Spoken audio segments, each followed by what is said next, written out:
This तो conference will process जो है वो उल्टा रहेगा। उल्टा कैसे रहेगा? उल्टा इस तरीके से रहेगा कि पहले मैंने आपको एक नॉर्मल ग्लिम्स दी है कि एडमिनिस्ट्रेटिव एथिक्स होते क्या हैं, और उसके बाद हम बात करेंगे कि हमें एथिक्स चाहिए ही क्यों, पेपर 4 है ही क्यों, उसका सेंस क्या है डालने का पेपर 4, आवश्यकता क्यों पड़ी पेपर 4, है ना। चलिए, और इससे पहले मैं आगे बढ़ूं, ये जो आज हम पढ़ रहे हैं ये आप सिलेक्शन के बाद लबास्ता में फिर से पढ़ेंगे, ठीक है, क्योंकि ये उन्हीं के मॉड्यूल से मैंने चोरी करा है। बेसिकली लबासना का और यूनाइटेड नेशंस का एक को मॉड्यूल है जिससे, और डीओपीटी की एक रिपोर्ट है उससे, और एक किसी मतलब रेलवे बोर्ड की या किसी की एक एथिक्स पर रिपोर्ट है उससे, वह 3-4 इस तरह की चीजें हैं जिनसे थोड़ा थोड़ा चोरी किया है, ठीक है। तो मैं एथिकल चोर हूं, मैं आपको बता देता हूं कि मैंने कहाँ से क्या चोरी किया है, ठीक है। प्लेगियरिज्म कोई नहीं बोल सकता हमें, हम बता देते हैं कि भैया हमने वहां से मदद ली है, ठीक है। चलिए, तो नंबर 1 जो चीज है वो ये कि सबसे पहले हम देखेंगे कि एडमिनिस्ट्रेटिव एथिक्स होते क्या हैं, फिर हम देखेंगे कि एथिक्स हमें चाहिए क्यों, एक्चुअली मतलब रूट कॉज क्या है एथिक्स पढ़ने का, ठीक है। और फिर हम धीरे धीरे एक एक चीज पर जाएंगे, इंटीग्रिटी, ये वो फलाना ढिकाना, उस पर जाएंगे, ठीक है। और इसमें कुछ चीजों का ध्यान रखिएगा।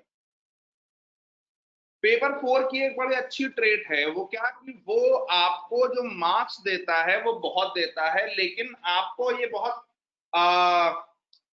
क्लियर एक वो रखना पड़ेगा कि ये जो है आप जो ये कर रहे हैं ये आप एथिक्स के हिसाब से कर रहे हैं, किसी और उसमें नहीं कर रहे हैं। तो लैंग्वेज जो आपकी होनी चाहिए वो लगनी चाहिए कि हाँ नहीं ये एथिक्स का पेपर है, ओवर भी ना हो लेकिन ऐसा भी ना हो कि आप बिल्कुल, है ना।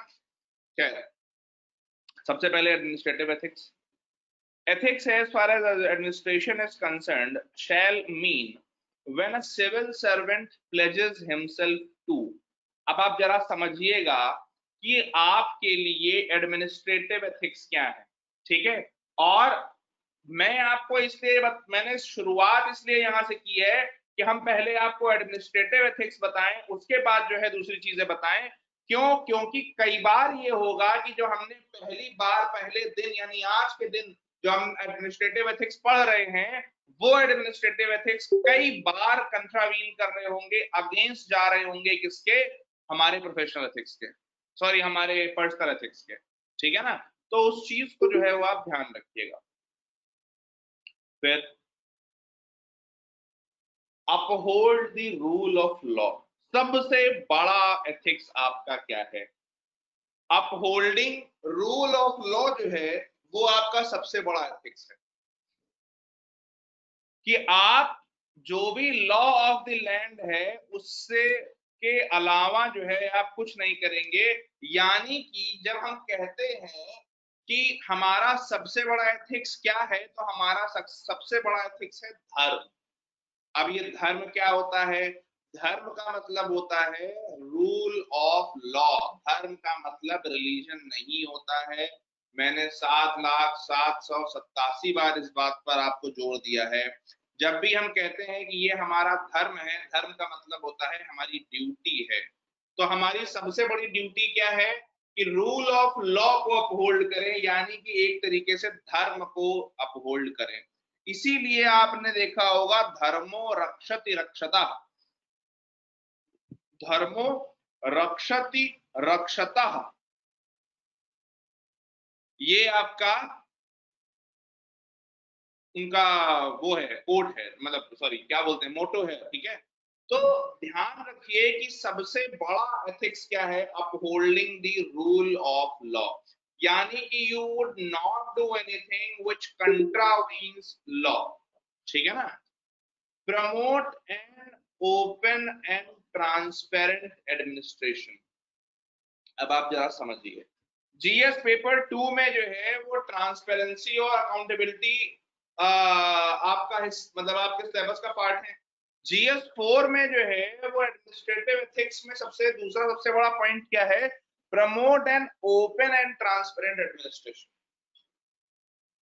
यानी कि आप किसी भी एडमिनिस्ट्रेटिव पद पर हो, आपका जो सबसे बड़ा काम होगा वो क्या होगा कि you must promote and open and transparent administration.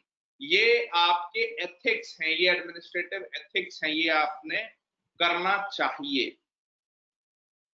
ये आपको जो है वो ये बताता है कि भाई अगर हम ओपन और ट्रांसपेरेंट एडमिनिस्ट्रेशन कर रहे हैं, अगर हम रूल ऑफ लॉ कर रहे हैं, तो ये this is an ideal model conduct for every civil servant, right. Promote clean administration, मतलब साफ सुथरा। साफ सुथरे का मतलब सरफेस साफ सुथरा नहीं। क्लीन एडमिनिस्ट्रेशन मतलब corruption free, any glitches free, ठीक है ना। एक क्लीन एडमिनिस्ट्रेशन होना चाहिए जिसमें लोगों का भरोसा हो, जिसमें लोग ट्रस्ट कर सकें, ठीक है। promote accountability for actions, you must promote accountability for actions। यानी कि आपका मान लीजिए कोई सबॉर्डिनेट है और उसने कोई गलती करी या उसने कोई डिसीजन लिया, तो आपको ये इंश्योर करना होगा कि वो अपने डिसीजन के लिए अकाउंटेबल हो। क्यों? क्योंकि अगर आपके पास में पावर होगी और अकाउंटेबिलिटी नहीं होगी, तो how will you make administration responsive? क्यों? क्योंकि कोई भी कुछ भी करके निकल जा रहा है, उसी को अकाउंटेबिलिटी है ही नहीं। कोई भी व्यक्ति कुछ भी करके निकल जा रहा है, उसकी कोई अकाउंटेबिलिटी है नहीं, तो कैसे चलेगा, राइट। ट्रांसपेरेंट का मतलब ये होता है कि आपके यहाँ जो भी चीजें चल रही हो वो लोगों को पता चले, लोग उनको जान सकें। क्लीन का मतलब है करप्शन फ्री, ठीक है। ऑब्जर्व कंप्लीट पॉलिटिकल न्यूट्रलिटी, बहुत इंपॉर्टेंट है।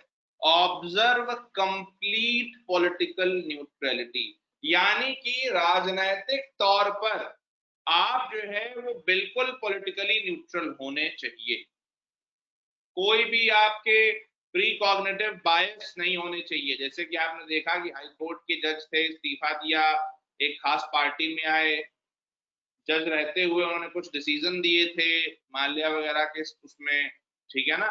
तो और उसके बाद फिर वो विजय माल्या को के लिए एफिडेविट साइन करने गए ब्रिटेन की, नहीं नहीं इनके ऊपर तो कोई मेंटेनेबल सूट नहीं बनती है इंडियन लॉ के अनुसार, तो वो सब नहीं करना है, ठीक है।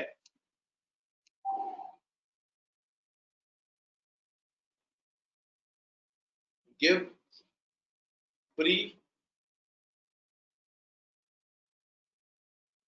frank, objective, and unbiased advice. Give free, frank, objective, and unbiased advice. यानी कि you would speak your mind, but very objectively. Objectivity समझते हैं ना, जिस चीज की आवश्यकता हो उसी स्पेसिफिक चीज के बारे में बोलना। शिवम की तरह नहीं कि जो है वो याद है एक वाला इंट्रो तो उसको लिखना ही लिखना है जबरदस्ती, है ना। वो वाला काम नहीं करना है। ऑब्जेक्टिविटी का मतलब ये है कि आपका सिचुएशन सेंट्रिक, जिस सिचुएशन की जिस पर्टिकुलर उसकी हम बात कर रहे हैं वो उसी पर रहते हुए आप एडवाइस देंगे, उसी के बारे में आप एडवाइस देंगे, ठीक है। जब भी आपसे मांगी जाए, सीनियर्स, आपके जूनियर्स, ठीक है। uphold, preserve and strengthen the interests of weaker sections of society। यानी कि समाज के जो वीकर सेक्शंस हैं उनके इंटरेस्ट को अपहोल्ड करना, प्रोटेक्ट करना, ये भी आपके एथिक्स में आता है। Uphold and strengthen human rights.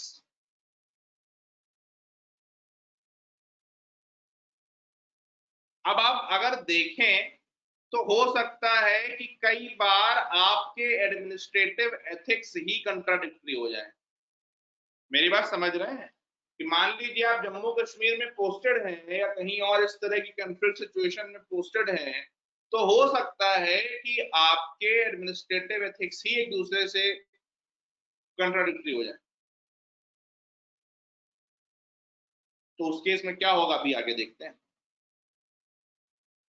adhere to and encourage secularism। अच्छा, ये थोड़ा ऊपर नीचे हो गया है।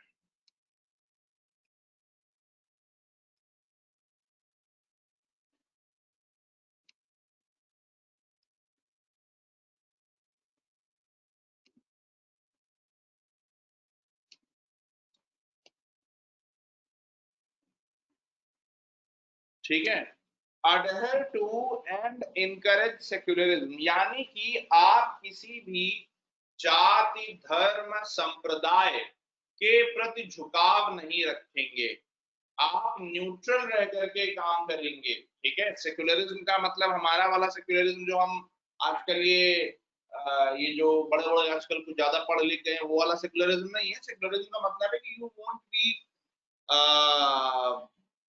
biased towards you won't be biased towards any side, right?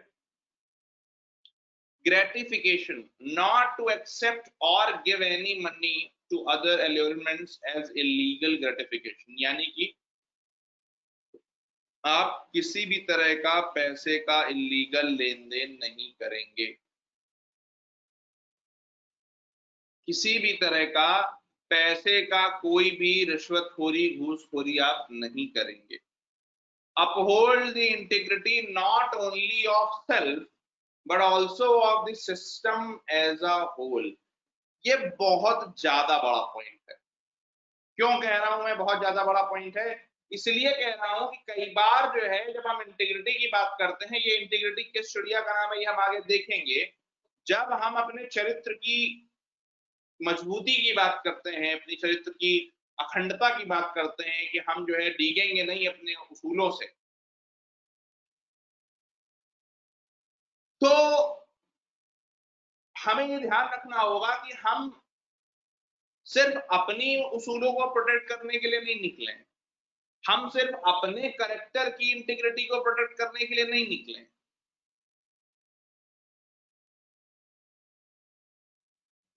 हम सिस्टम की भी इमेज और उसकी इंटीग्रिटी को प्रोटेक्ट करना चाहते हैं। क्यों? क्योंकि इंपॉर्टेंट क्या है? इंपॉर्टेंट है सिस्टम, आप इंपॉर्टेंट नहीं है। क्यों? क्योंकि अगर उस व्यवस्था से विश्वास उठ गया लोगों का तो देयर वुड बी एनार्की। जो आजकल कोशिशें की जा रही हैं उस व्यवस्था से विश्वास उठाने की, तो आपको ये कोशिश करनी होगी कि लोगों का व्यवस्था पर विश्वास रहे।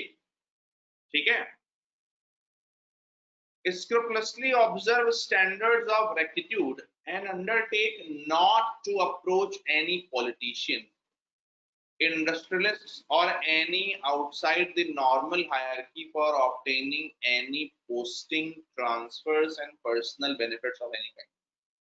क्या कह रहा हूं? कह रहे हैं भैया आप जो है नॉर्मल हायरार्की के अलावा किसी और को भी कभी अप्रोच नहीं करेंगे किसी अपने पर्सनल या प्रोफेशनल फायदे के लिए।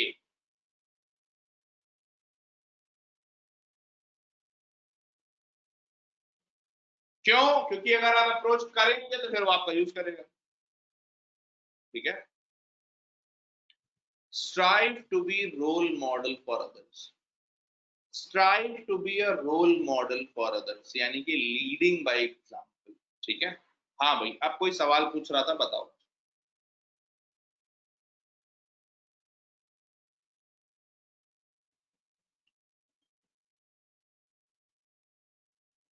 इंटीग्रिटी वाला आगे समझ में आएगा जब आप इंटीग्रिटी समझेंगे तब समझ में आएगा। अभी तो मैं नॉर्मल आपको बता रहा हूँ, ठीक है, अभी परेशान मत होइए, अभी इंटीग्रिटी को एक्सप्लेन करेंगे तो गड़बड़ हो जाएगा। आगे पूरा इंटीग्रिटी का अपना लेक्चर है, ठीक है। इंटीग्रिटी का मतलब होता है अपने चरित्र को जैसा है वैसा रखना, वैसा बना करके रखना, आसान रखना, ठीक है। कोई और सवाल पूछ रहा था?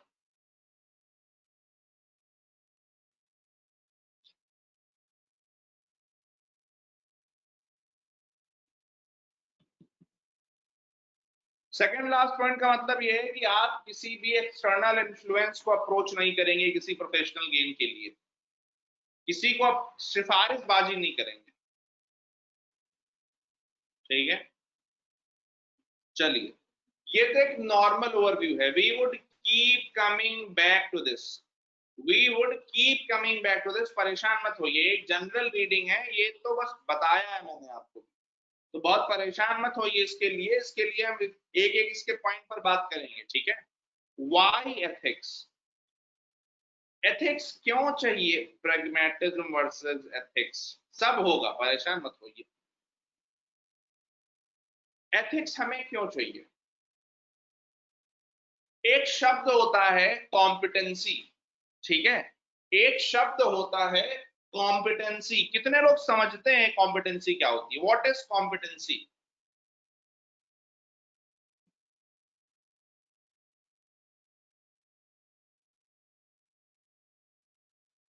एनीबॉडी? किसी पर्टिकुलर चीज में वो होना, लाइक प्रोफिशिएंट होना, वो कोई एक टास्क, कोई एक स्किल अच्छे से एग्जीक्यूट कर पाना।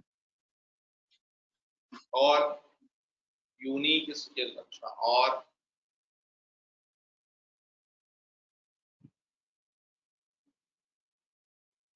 अच्छा मान लीजिए जैसे आप किसी से कहते हैं कि you are incompetent, right? Let's now peel the layers of ethics, right? Suppose I say कि भाई यू आर इनकॉम्पिटेंट, आपको, आप सरकार में किसी पद पर हैं और आपसे मैं कह रहा हूं आप इनकॉम्पिटेंट हैं साहब, लेकिन आपकी डिग्री जो है वो ऑक्सफोर्ड से, स्किल में आप एक नंबर आदमी है बिल्कुल, फिर भी आप इनकॉम्पिटेंट हैं। कई बार होता नहीं है, बहुत पढ़े लिखे नेता, बहुत पढ़े लिखे ब्यूरोक्रेट्स, बहुत तगड़ी स्किल होती है उनकी, फिर भी वो इनकॉम्पिटेंट होते हैं। क्यों? क्या कॉम्पिटेंसी, नालायक एकदम, क्या कॉम्पिटेंसी स्किल और नॉलेज से ही डिसाइड होती है? तो उसके लिए मैंने आपको ये आइसबर्ग मॉडल आपके सामने है, ये मैंने दिया है कि इस आइसबर्ग में सबसे नीचे होता है मोटिव, जो आपके पूरे कॉम्पिटेंसी का सबसे मजबूत आधार होता है। और इसीलिए मैं हमेशा कहता हूं कि जो भी प्रिपरेशन करता है, मैं हमेशा उससे पूछता हूं क्यों, क्या मोटिव है आपका प्रिपरेशन करने का, क्योंकि ये मोटिव ही है आपका आइसबर्ग का सबसे नीचे वाला वो, जो आपको आगे जब आप कॉम्पिटेंसी की बात करेंगे, आज के 10 साल 20 साल बाद जब कॉम्पिटेंसी की बात होगी, तो ये मोटिव ही है जो आपको ड्राइव देगा अंदर से, ये मोटिव ही है जो आपको आगे बढ़ाया जाएगा, आगे बढ़ा के बढ़ाएगा। ये मोटिव ही है जो आपके सारे कैरियर ग्रोथ में कितनी भी चैलेंजेस आ रहे हैं, लेकिन आपको एक जगह रखेगा, मजबूत रखेगा, क्योंकि ये मोटिव ही फायर है, ये मोटिव ही आग है आपके अंदर। तो जब हम कहते हैं कॉम्पिटेंसी, तो कॉम्पिटेंसी का मतलब होता है कि आपकी अंदर ऐसी कौन सी ट्रेट्स हैं, overall traits required to do something.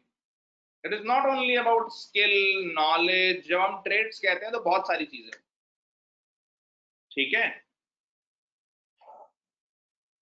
Competencies are those underlying characteristics of an employee motive, trait, skill, aspects of one's social image, social role, or a body of knowledge, which can result in effective and or superior performance in a job or role.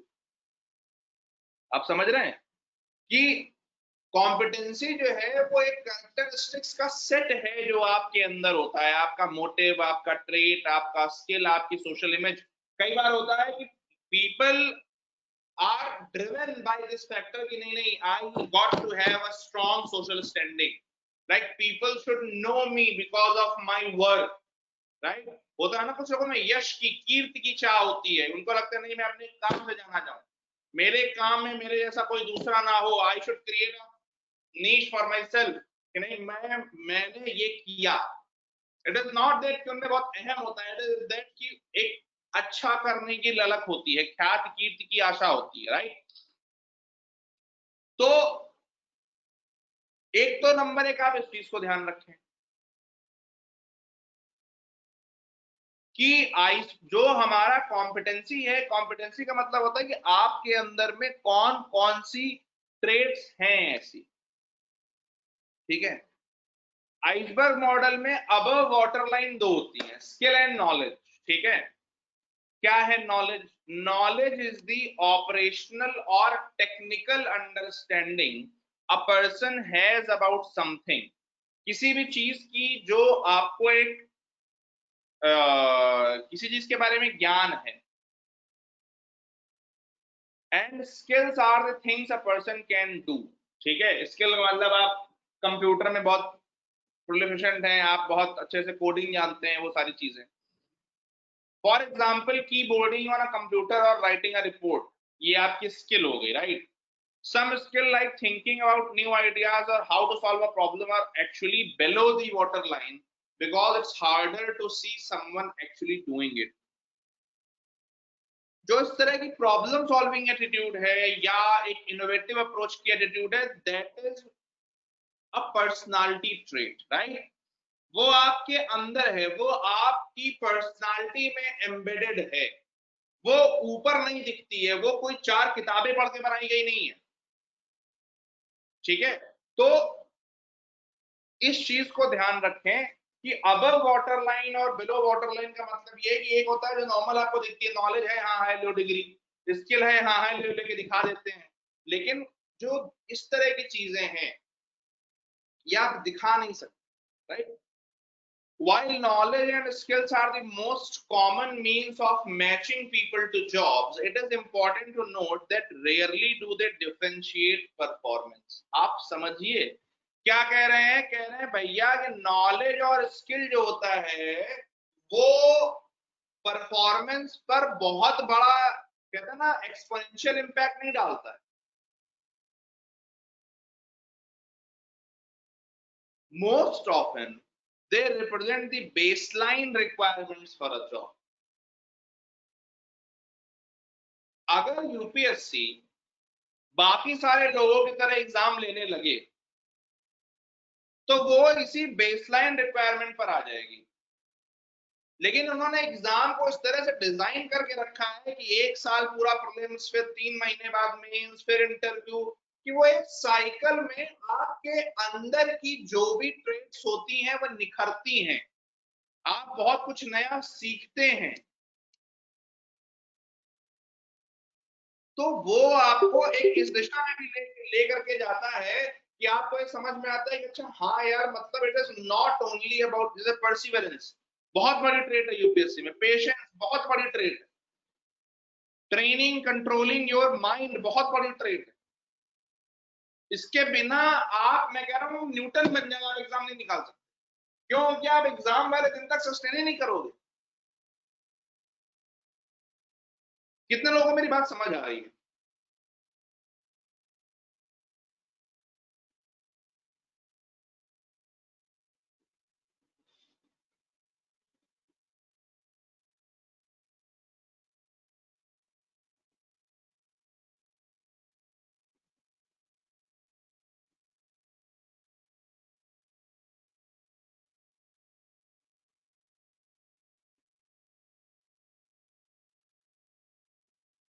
बाकी लोग कहाँ हैं?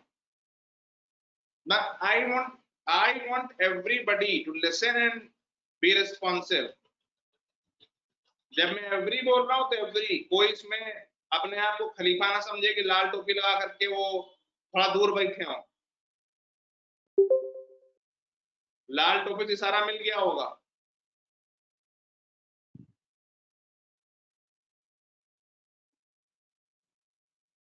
हाँ ठीक है।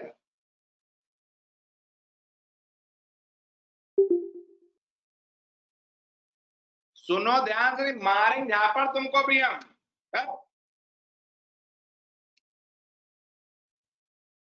खैर,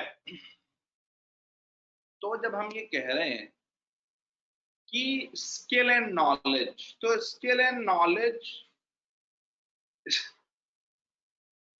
skill and knowledge, ठीक है, जब हम स्किल और नॉलेज बोल रहे हैं तो ये एक हिस्सा है पूरे चीजों का, ठीक है। While knowledge and skill are the most common means of matching people, now it is also a thing कि आप भाई कैसे किसी को चेक करोगे कि उसके मोटिव्स क्या हैं, right? It is important to note that rarely do they differentiate performance. Most often they represent the baseline requirement for a job. They are necessary but not sufficient conditions or prerequisites for outstanding performance in that role. इसीलिए I always keep on saying, मैंने कल भी आपको ये चीज बोली थी कि यूपीएससी को अपना जो ट्रेनिंग का मॉड्यूल है उसको चेंज करना चाहिए। कितने लोगों को ये बात याद है? मैंने कल ही कहा था।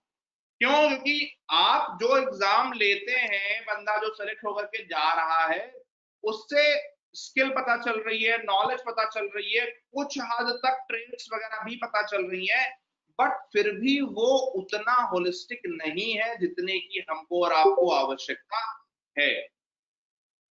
तो ये एक बहुत बड़ा डिफरेंशिएटर होता है अपने आप में कि जो अबव वाटर लाइन वाली स्किल्स हैं, क्या हम सिर्फ उन्हीं की छन्नी लगा रहे हैं क्या हम सिर्फ उन्हीं का यूज कर रहे हैं क्या?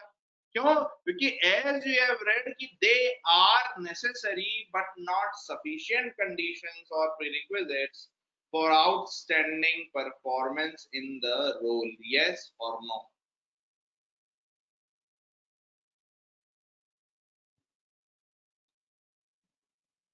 राइट?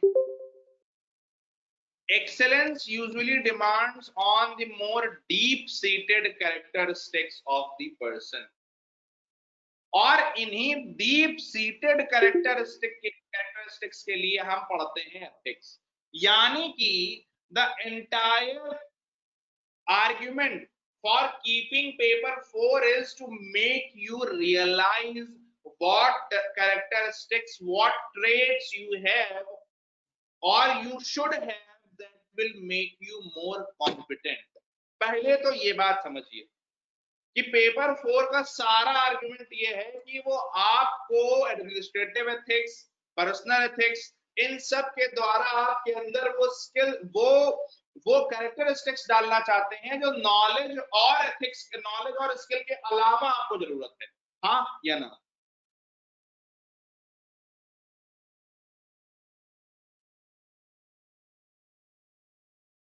राइट।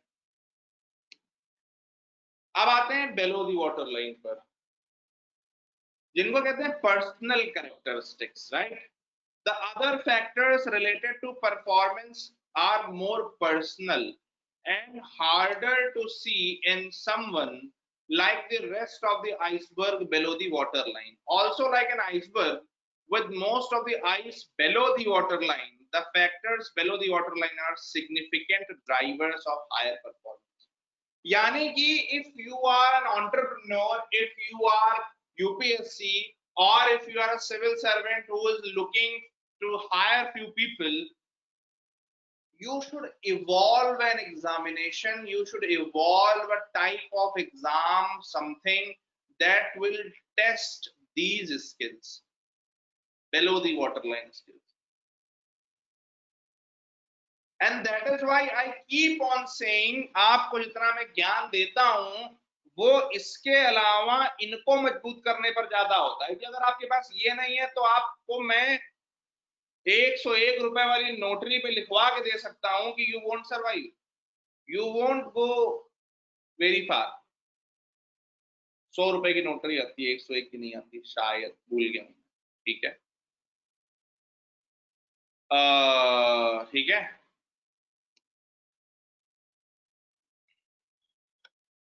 कैसे चेक करेगा के अंदर आपको? 25 मिनट के इंटरव्यू में, 20 मिनट के इंटरव्यू में ये सब चेक कर लेगा? फिर the factors below the waterline are significant drivers of higher performance. Social role. Social role relates to how we project ourselves in our roles. Social role relates to how we project ourselves in our roles. Some doctors, for example, may project the image of expert by focusing on how much they know about some specialty or how much skill they have at some specific function.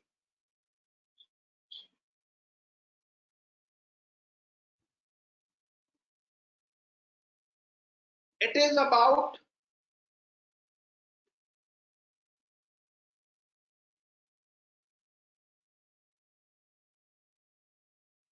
एक एक तो शब्द होता है कि भाई आपको self awareness है कि आप क्या करना चाहते हैं, क्या है, आप क्या हैं, आपको ये पता है। और दूसरा जो शब्द, ये शान फाउंडेशन दो कैसे आ रहा है?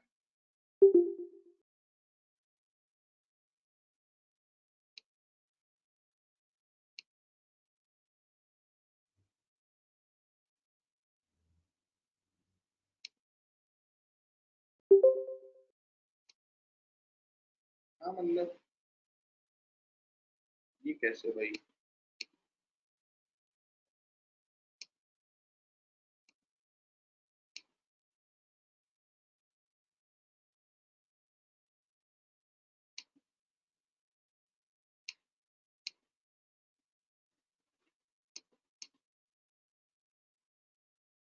मैंने फोन ऑन से नहीं करते भैया।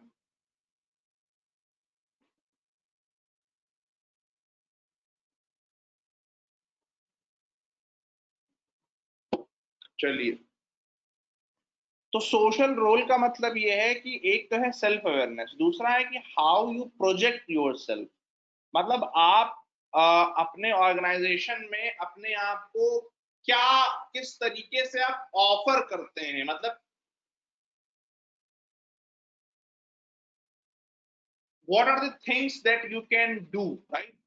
अब जैसे इन्होंने कहा है कि कुछ डॉक्टर्स होते हैं जो अपने आप को एक्सपर्ट की तरह दिखाते हैं कि भाई हमको जो है वो कैंसर के बारे में बहुत ज्ञान है, तो हम जो है वो कैंसर के डॉक्टर हैं, कैंसर का हम इलाज करेंगे। ठीक है। फिर एक नॉर्मल फिजिशियन टाइप के डॉक्टर्स होते हैं जो कहते हैं भैया नॉर्मल कोई समस्या हो तो पहले हमको चेकअप के लिए बुला लेना, ठीक है, हमारी ये ट्रेट है। जैसे बहुत सिंपल सी चीज है, suppose I have to hire a guy, right. I am tell him कि भाई this is the job profile, and then I will ask him, what is the best thing that you can do for me, right? What is the best trait that you have that you think will help in achieving this particular skill set? So it is that answer that will define कि एक ये भी होता है कि वो खुद को कैसे जानता है, और एक ये भी होता है कि वो आपको कैसे उसमें देख रहा है, उस रोल में कैसे देख रहा है। So how we choose to project ourselves, sorry, to others influences where we put emphasis while performing our roles.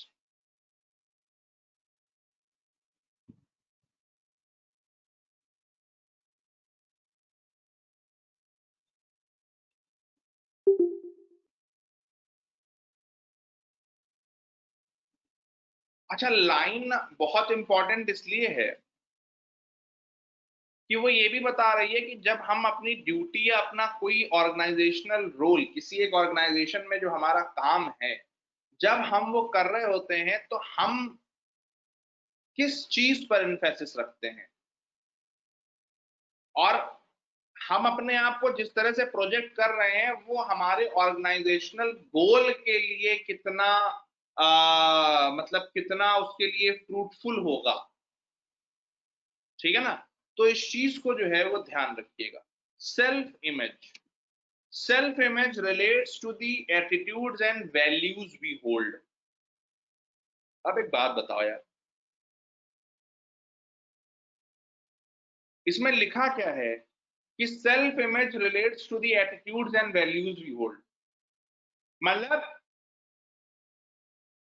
Self image is out of that realisation कि मुझे पता हो कि अच्छा हाँ मेरे अंदर ये वैल्यूज हैं, that I have compassion, I am, जो भी है, लेकिन उसके लिए सेल्फ अवेयरनेस जरूरी है या नहीं?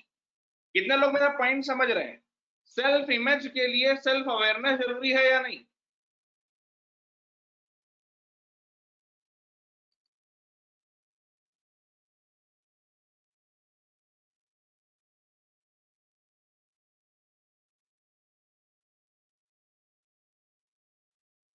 लाल टोपी,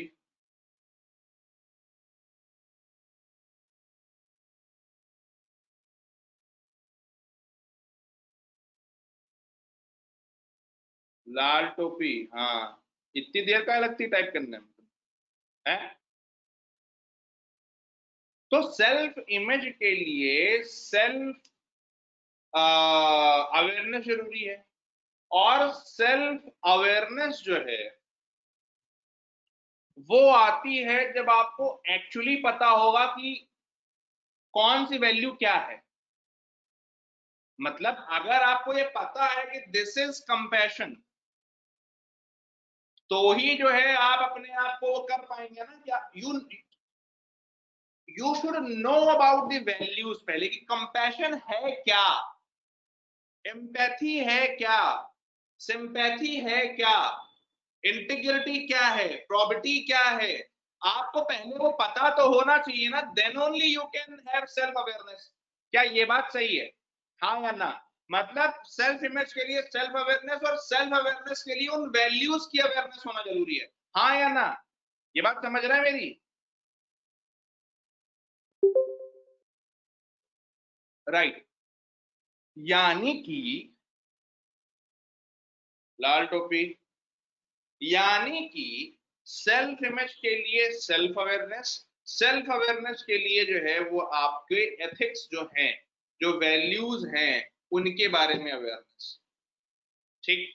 यानी कि अगर आप पेपर 4 के आप सिलेबस को आप देखें तो आपको क्या लगेगा कि first half half talks about these values, and second half talks about how you implement that these values and become competent.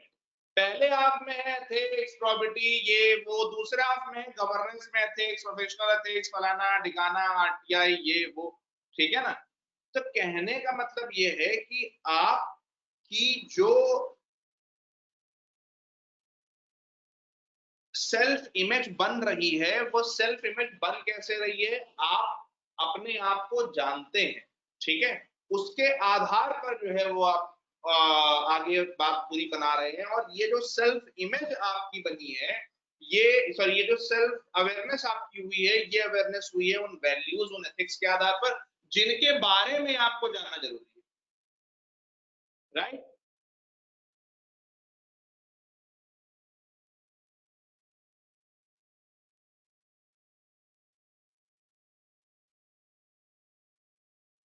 भाई एक चीज समझिए कि सेल्फ इमेज इमेजिनेटिव हो सकती है, ये थोड़ी देर पहले इन्होंने बोला। हाँ मैं वही बोल रहा हूँ, थोड़ी देर पहले इन्होंने ये कहा है कि कई बार लोग अपनी एक इमेज डिल्यूजनल बना लेते हैं, जैसे ऊपर अभिषेक जी का पॉइंट था कि लोग जो है वो सेल्फ इमेज डिल्यूजनल बना लेते हैं, यानी कि वो अपने आप को जिंदगी भर अच्छा समझते रहते हैं, या अपने आप को जिंदगी भर एक एक एक तरीके का समझते रहते हैं, ठीक है। जैसे कोई समझता है कि नहीं यार मैं किसी लायक नहीं हूं, या मैं कुछ ऐसा हूं, मैं कुछ ऐसा हूं, तो वो सेल्फ इमेज बन जाती है। Self image is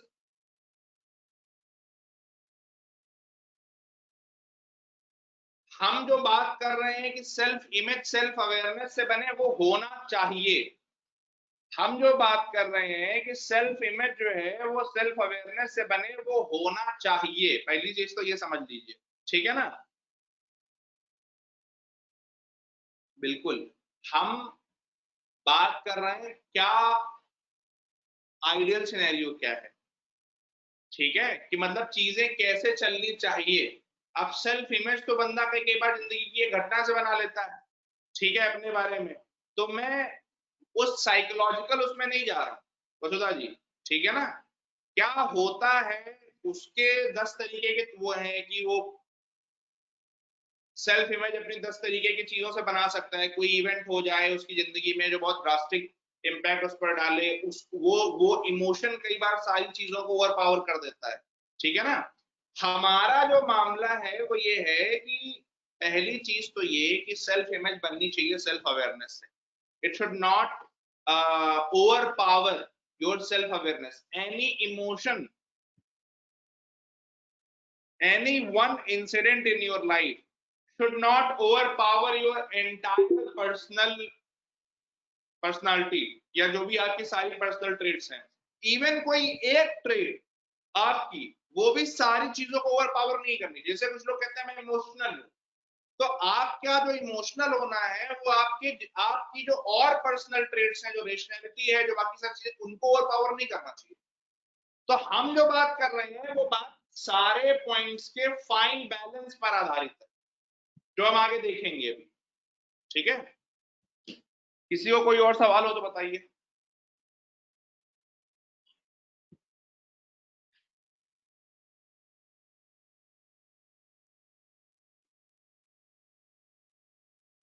Bablu, you can speak. But अगर जैसे कोई बंदा अगर इमोशनल है, तो ये तो जरूर होगा कि अगर वो कोई भी डिसीजन मेकिंग ले रहा है तो उसमें कहीं ना कहीं वो उस पर्सपेक्टिव से भी सोचेगा। उस पर्सपेक्टिव से सोचने को मना थोड़ी किया है, आप सोचिए, लेकिन क्या वो पर्सपेक्टिव जो है वो सारी चीजों को ओवर पावर कर देगा? नहीं ओवर करना पावर तो चाहिए। नहीं करेगा, बट कहीं ना कहीं उसका इम्पैक्ट तो होगा ही। हाँ, तो इम्पैक्ट हो वो अच्छी बात है। वही तो हर बंदे, इसीलिए तो हम कहते हैं कि हर बंदे का डिसीजन लेने का जो तरीका होता है वो यूनिक होता है।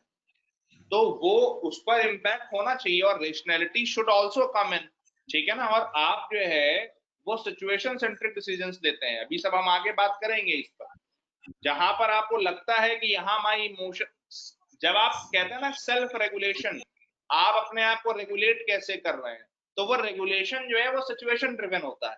क्या आपको लगता है कि आप इस स्थिति में मुझे अपने इमोशनल ट्रेट को दबाने की जरूरत है, तो you will suppress that side.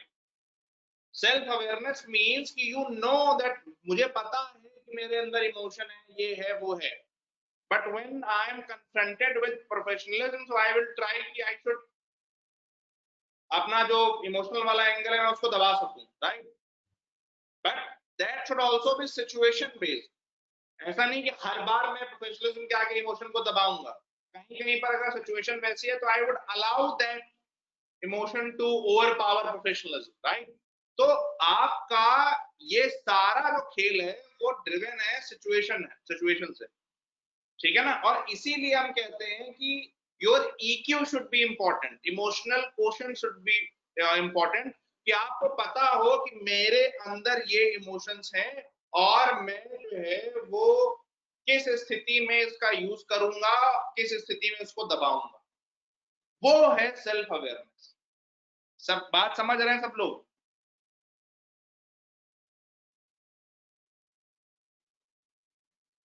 अरे रुकोगे भैया, पहली क्लास है एथिक्स की, सब आज ही जान लोगे। प्रोफेशनलिज्म और सिंपैथी को क्लास भी करा दें।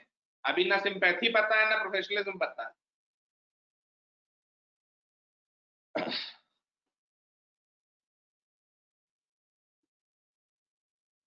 कोई डाउट किसी को? सब ठीक है ना अभी तक? तुम्हारा क्वेश्चन ही गलत है, मैंने पढ़ लिया, तुम बात ही नहीं समझ रहे हो। मैं बार बार कह रहा हूँ वो सिचुएशन सेंट्रिक होता है, तुम कह रहे हो नहीं इमोशनल होना हर जगह। भैया, इमोशनल हर आदमी होता है। आप उसका यूज किस सिचुएशन में करेंगे उससे किस सिचुएशन की डिसीजन लेते समय आप कितना इमोशन यूज कर रहे हैं उससे सही गलत डिसाइड होता है। इतना जनरलाइज हाँ यहाँ थोड़ी होता है इन चीजों का। यही तो सीखना है एथिक्स से, सेल्फ रेगुलेशन। ठीक है, यही तो सीखना है एथिक्स से, यही सीखेंगे एथिक्स में। ठीक है, आप जब एथिक्स पढ़ेंगे तो आप ये ध्यान रखिए कि मैं आपको एथिक्स इस हिसाब से पढ़ा रहा हूं कि आपके आंसर्स जब वहां पर आए तो आपको, जैसे एथिक्स में मैं देखता हूं लोग रट के जाते हैं। वो एक कोई वो किताब आती है चौपतिया टाइप की, लेक्सिकॉन, और वो एक और आती है वो सब रट के जाते हैं। नंबर आते हैं 70, 72, 75, है ना, हाँ दिनाराम सिनाराम टाइप की। वो ये नहीं समझते कि this is something that you as a person has to inculcate if you are trying to get into it, right. अरे भैया सब कुछ कर सकते हैं दुनिया में लोग, ठीक है, दुनिया में लोग सब कर सकते हैं। अब आजकल देख ही रही हो, कल तक जो सीए पे एक्सपर्ट थे, एनआरसी पे एक्सपर्ट थे, जो गवर्नेंस पे एक्सपर्ट थे, ठीक, जो गवर्नेंस पर एक्सपर्ट थे, जो मेंटल इलनेस पर भी थोड़े दिन पहले हुए थे, कोरोना पर एक्सपर्ट थे, अब वो आईआर पे एक्सपर्ट हैं, डिफेंस उस पे एक्सपर्ट हैं, तो कुछ भी कर सकती है दुनिया है, क्या है।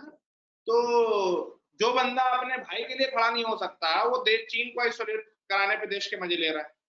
ठीक है, देखो 20 मिनट के इंटरव्यू में कई बार चीजें नहीं दिखती हैं, वो बंदा फेक कर ले जाता।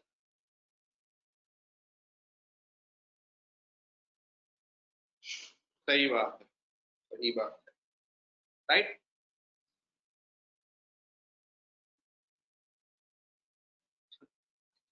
आगे बढ़े भाई। दुख हुआ, क्या हो गया भैया सुयोधन, क्यों दुख हुआ तुम्हें?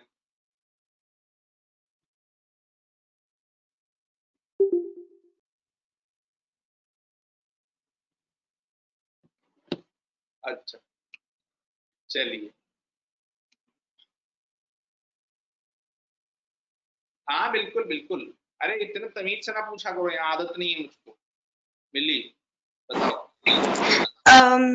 सर जैसे बहुत सारे साइकोलॉजिकल टेस्ट होते हैं, बहुत सारे होते हैं, जैसे Sinha anxiety disorder Sinha anxiety test हो गया, फिर उसके बाद इंटेलिजेंस टेस्ट होते हैं, बहुत सारे साइकोलॉजिकली बेस्ड टेस्ट होते हैं। तो why are these test not a part of this, मतलब यूपीएससी के जितने भी प्रोसीजर्स होते हैं, इंटरव्यू एंड देन पेपर, उसमें कहीं ये प्लेस क्यों नहीं किए जाते, जबकि व्हेन वी लाइक हम लोग का जब स्कूल में एडमिशन होते हैं तो now there is a proper committee जो बैठती है, एक साइकोलॉजी के लिए एक टीचर होती है, काउंसलिंग के लिए एक टीचर होती है।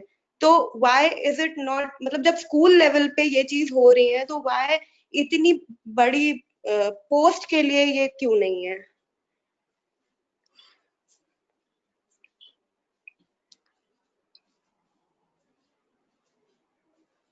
देखो एक चीज ध्यान रखो कि सिटी मांटेसरी स्कूल में एडमिशन लेना, नहीं सर, सीएमएस नहीं। मैं नहीं लोकल नहीं देता हूँ, नहीं नहीं, मैं एक्चुअली देयर इज अ मतलब एक तरीके से ये गाइडलाइन बना दी गई है। Like when I was in millennium, तो मिलेनियम में भी एक प्रॉपर कमिटी थी जो इनफैक्ट टीचर्स के लिए भी बैठती थी, स्टूडेंट्स के लिए बैठती थी, टीचर्स के लिए भी बैठती थी। जैसे हम लोग से एडमिशन के टाइम पे काफी टेस्ट कराए गए थे, वो तो मतलब एक तरीके से बहुत सारे टेस्ट थे जो काफी एबिलिटीज कैच करते थे, एंड इनफैक्ट उसका रिपोर्ट्स भी आते थे, रिपोर्ट्स हम लोग को भी दिए जाते थे कि आप में मैं क्या समझ स्किल्स हैं, बहुत। हम्म, मैं समझ रहा हूँ, लेकिन मैं कुछ और कह रहा हूँ। मैं ये कह रहा हूँ अच्छा कि अच्छा। देखो किसी कॉन्वेंट स्कूल में, किसी बड़े अंग्रेजी मीडियम स्कूल में ये टेस्ट हो रहे हैं, हम्म और उनके लिए जो है वो कई बार बच्चों को तैयार किया जाता है। आप एक चीज समझिए कि यूपीएससी का जो बेस है, 10 लाख लोग बैठते हैं, वो 10 लाख लोग इस देश के हर कोने से होते हैं, हर तरीके से। मतलब मुझे ऐसा लगता है कि अगर ये टेस्ट होने लगेंगे तो we would lose a great amount of chunk जो बहुत प्रॉमिसिंग है, जो बहुत अच्छा कर सकता है एग्जाम में प्रॉपर ट्रेनिंग के बाद में, लेकिन वो क्लियर नहीं कर पाएगा। तो उसको एक चीज समझ में नहीं आएगी। देखो ये जो टेस्ट है ना, मतलब मुझे आज भी लगता है कि I go and face these test, maybe उनका वो टेस्ट सेंट्रिक, मेरा assumption बहुत दूसरा होगा। क्यों? क्योंकि बहुत से लोग ऐसे होते हैं, मेरे जैसे लोग, जो आप मुझसे कह दीजिए कि ये एग्जाम है, मेरा दिमाग नहीं चलेगा। आप मुझसे बोलिए ये प्रॉब्लम है, I can give you 10,000 solutions. जो लोग पढ़ रहे हैं वो जानते हैं। आप मेरे से डिबेट करिए, कोई ऐसा पॉइंट बोलिए और मैं आपको जो है उसके 10 सॉल्यूशन तुरंत दे दूंगा। एज अ टेस्ट, ठीक है, if you put it as a test, so that would be difficult for people to clear। और बहुत मतलब मुझे अभी ये लगता है कि ये टेस्ट जो है ये किसी भी तरह से यूपीएससी के लिए जो ट्रेड्स चाहिए हमको, पब्लिक एसएसबी में एक अलग तरीके की चीज होती है कि एसएसबी में आप जब जा रहे हैं तो आपका एक क्या कहते हैं ना, इम्पल्सिव डिसीजन मेकिंग चेक होती है। SSB is a different ball game altogether। वो जो है वो आपका बिल्कुल कि आप इस एग्जैक्ट सिचुएशन पर क्या करेंगे, वो चेक करता है। वो चेक करना अलग है। यहाँ की जॉब प्रोफाइल के बारे में सोचो। यहाँ की जॉब प्रोफाइल जो है वो शॉर्ट टर्म के साथ साथ बहुत लॉन्ग टर्म प्लानिंग के लिए आती है। और आपका कैरियर किस तरह से प्रोग्रेस करता है, आप पहले जो है वो ग्रासरूट लेवल पर जाते हैं, वहां देखते हैं, वहां 15 साल बिताते हैं, फिर उसके बाद आप लॉन्ग टर्म प्लानिंग में आते हैं। यानी कि आपके मेंटल डेवलपमेंट का, आपके कॉग्निटिव, आपके जितने भी तरीके के विकास हैं उनके लिए एनफ टाइम दिया जाता है। तो एग्जाम मतलब एग्जाम क्वालिफाई करने के लिए टेस्ट लगाना, ये बहुत सारे उन बच्चों के लिए गलत होगा, मेरे जैसे लोगों के लिए गलत होगा, जो शायद बहुत इस तरह के बैकग्राउंड से आए हैं जहां पर ये सब बातें नहीं होती हैं। वो बातें होनी चाहिए, आई एग्री। तो वो एक समस्या है। हाँ, आप ये कर सकते हैं कि जैसे जो साइकोलॉजिकल टेस्ट हैं, ये जो सारी चीजें हैं, वो आप लगा सकते हैं after the exam in training module. हाँ, exactly, that is what I was saying कि वहां लगा at the time of training. हाँ, वहां लगा सकते हैं, बट मतलब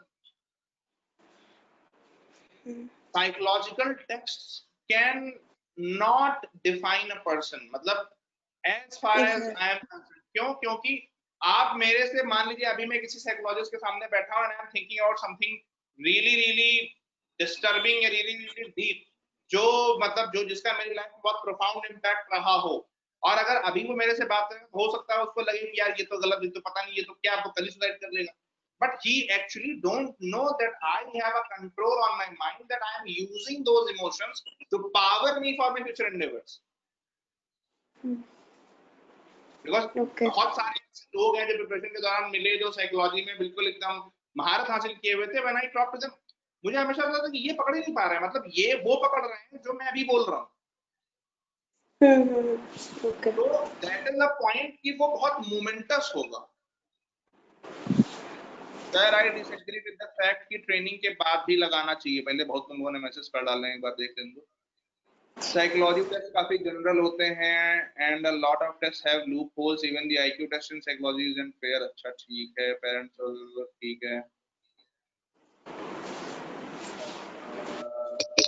इसमें एक्चुअली एक केस स्टडी भी है कि इसमें लोगों ने वो किया था, एक इम्प्लिसिट एसोसिएशन टेस्ट करके होता है साइकोलॉजी में। क्या होता है, दोबारा बोलिए। एक इम्प्लिसिट एसोसिएशन टेस्ट करके होता है साइकोलॉजी में, जो कि आपके बायसेस और ये सब वगैरह चेक करता है। तो बीच में यूएस में इन लोगों ने मतलब पुलिस फोर्सेस और एडमिनिस्ट्रेटिव पोजीशंस वगैरह में ये वाला टेस्ट लेना शुरू किया था। और बाद में वो टेस्ट ही डिबंक हो गया, मतलब कि वो हुआ कि ये this test is not scientific वाली कि पहले वो प्रॉपर उसका पेपर आ गया, उस पर रिसर्च हो गया, वो वैलिडेट वगैरह सब कुछ हो गया, बाद में 6 महीने बाद उसका वो आ गया कि नहीं ये टेस्ट फालतू। तो इस तरह से भी होता है, मतलब आधी साइकोलॉजी की जो कम्युनिटी होती है वो डिवाइडेड होती है कि कोई टेस्ट सही है, कोई टेस्ट गलत है, कोई किसी में सही रिजल्ट आता है, किसी में नहीं आता है। वही मतलब अब आप करेंगे और फिर उसमें मतलब वेदर इट साइंटिफिक और नॉट वही नहीं पता। मतलब हाँ, मतलब मुझे लगता है कि क्या न्यूरोलॉजी बोलते हैं ना, जो दिमाग को समझने वाली चीजें होती, क्या कहते हैं उसको, मुझे पता नहीं है, पर मुझे लगता है कि हम जो ह्यूमन ब्रेन है उसको अभी भी समझना, और उसके जो जो मतलब जो इमोशंस हैं, या जो हम मतलब एक ह्यूमन के अंदर की जो चीजें हैं ना, उसको समझना अभी भी बहुत मुश्किल है किसी भी साइंस के लिए या किसी भी स्ट्रीम ऑफ स्टडी के लिए। मतलब मैं सबके बारे में नहीं कह रहा हूं, बट मैं जितना कीनली मैं ऑब्जर्व करता हूं कि हाँ भाई कोई बंदा कैसे डिसीजन ले रहा है या मैं कैसे डिसीजन ले रहा हूं, तो आई मतलब बहुत बार मैं खुद की डिसीजन मेकिंग में शॉक हो जाता हूँ कि मतलब ये कैसे हो गया। मतलब कि कल तक मैं सोच रहा था कि यार this guy is bad, I won't do anything for him, and today somehow कि वो नहीं यार ठीक है, मतलब कुछ भी, मतलब this is just an random example. तो it is impossible even if I have biases. एक बहुत छोटा सा एग्जांपल है, there is a person from Kashmir, we have मतलब बहुत बड़े डिसएग्रीमेंट्स, इस हद तक के पॉलिटिकल सोशल सब तरीके के डिसएग्रीमेंट्स कि मतलब आपको ये लग सकता है कि सामने आ जाए तो बिल्कुल खूना खच्चर हो जाए, लेकिन yesterday that guy is asking for help। और एक्चुअली मुझे बहुत अच्छा लगा कि वो उनके बहुत सारे लोग होंगे उनके जानने वाले, बट वो किसी चीज के लिए मुझसे मदद मांग रहे हैं बिकॉज उस बंदे को ये भरोसा है कि apart from everything that we disagree upon, this guy will help. So I was very amused at this processing of brain of that guy कि उसका पहला कॉल है, पहली वो मुझको थी, and I responded properly, जो मुझे करना चाहिए था, जो मैंने करा। तो मतलब ये एक बहुत बहुत बहुत बड़ी वो होती है कि मतलब हमें किसी व्यक्ति को समझने के लिए उसको बहुत क्लोज से देखना होगा।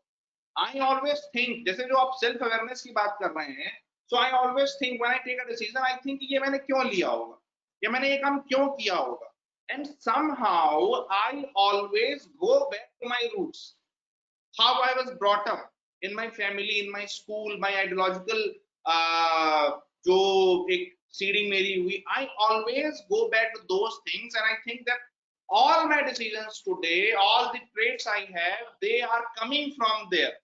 That is why I am able to take that decision right now. तो आप ये भी, अच्छा जो आप ऊपर ये देख रहे हैं ना, ये जो ब्लॉक आप देख रहे हैं, एक अगर हम नॉर्मल डिसीजन मेकिंग की बात करें तो ये जो स्किल एंड नॉलेज है, this you will acquire over the time, right? Like I today have skill and knowledge to implement a business model, right? But the motive for that business, the traits I have to carry on to implement that thought, that is embedded, that comes from your schooling, that comes from the people with whom you are living, how you are brought up, what are your family values, what are your society ki values, and other things, other impacts that we have. And also what you have been reading not at the age of 20, 25, 30, reading between 12 to 18, 12 to 19, 20, that is the critical part to read. That is why even today जो लोग नए हैं, मैं उनसे कहता हूँ कि आप ये किताब पढ़ो, ये किताब पढ़ो, ये किताब पढ़ो, because that will shape the way how you think. Today when there is negativity everywhere, today where there are lies everywhere, it is very difficult to get to the truth. That truth is elusive, मतलब आपको खुद ढूंढना होगा, आपको पढ़ना होगा, तब मिलेगा। तो वो सारी चीजें हैं कि बहुत कॉम्प्लेक्स प्रोसेस होता है, ठीक है।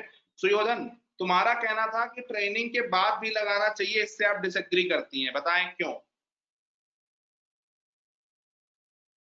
जितना मेरे को पता है, मतलब मैंने 2 साल साइकोलॉजी पढ़ी as a subject in school and did an internship also with 2 hospitals और काउंसलर्स वगैरह, मतलब इन लोगों से इंटरेक्शन रहा। तो जितना मेरे को मिला एक्सपीरियंस, उससे मेरे को लगा कि मोस्ट ऑफ दीज काउंसलर्स या एनालिस्ट जितने भी होते हैं, एक मेजर लिमिटेशन है और थ्योरी में भी ये पढ़ाया जाता है कि जितने भी एनालिस्ट होते हैं उन लोगों की, उन्होंने कितना भी पढ़ा है, कितना भी किया है, वो लोग हर, जैसे कि आप बोल रहे थे कि वो लोग हर बंदे को एक जनरल टेस्ट से एनालाइज करने में फेल होते हैं, क्योंकि बहुत सारी चीजें होती हैं कि वो बंदा एक्सप्लेन कर जाता है उस टेस्ट में, लेकिन वो these people fail to analyse. तो एक मेजर लिमिटेशन है। ऑल दीज एक अमेरिकन साइकोलॉजी वाली जो एसोसिएशन है, उसमें भी उन लोगों ने यही बोला था कि जितने भी मेजर, जैसे आईक्यू टेस्ट थे पहले, when IQ test were invented, they started with maths as the major subject, कि जिसका मैथ्स ज्यादा क्लियर होगा उनका आईक्यू हाई होगा, ऐसे करके। So most of these psychology test are themselves biased, जैसे अभिषेक जी ने भी बोला। So they so biased. और एक सबसे प्रॉब्लम ये होती है, अगर एक आईक्यू टेस्ट आपको परफेक्ट, या आपको कोई भी साइकोलॉजी टेस्ट परफेक्ट मिल जाता है, तो these people are not able to analyse. तब तक हमारे पास वो एक परफेक्ट ट्रेंड वो सेट नहीं है उन लोगों का जो एनालाइज कर सकते हैं at the best of the level without any biases.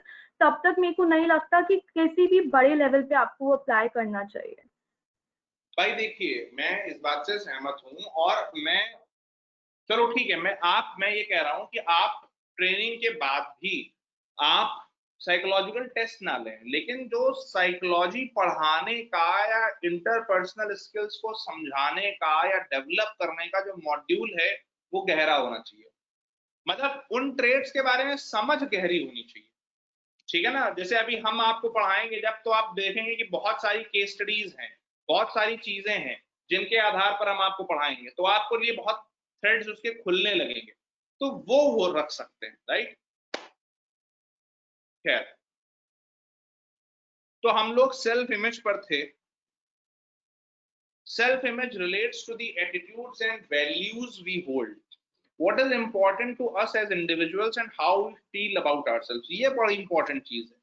what is important to us as individuals।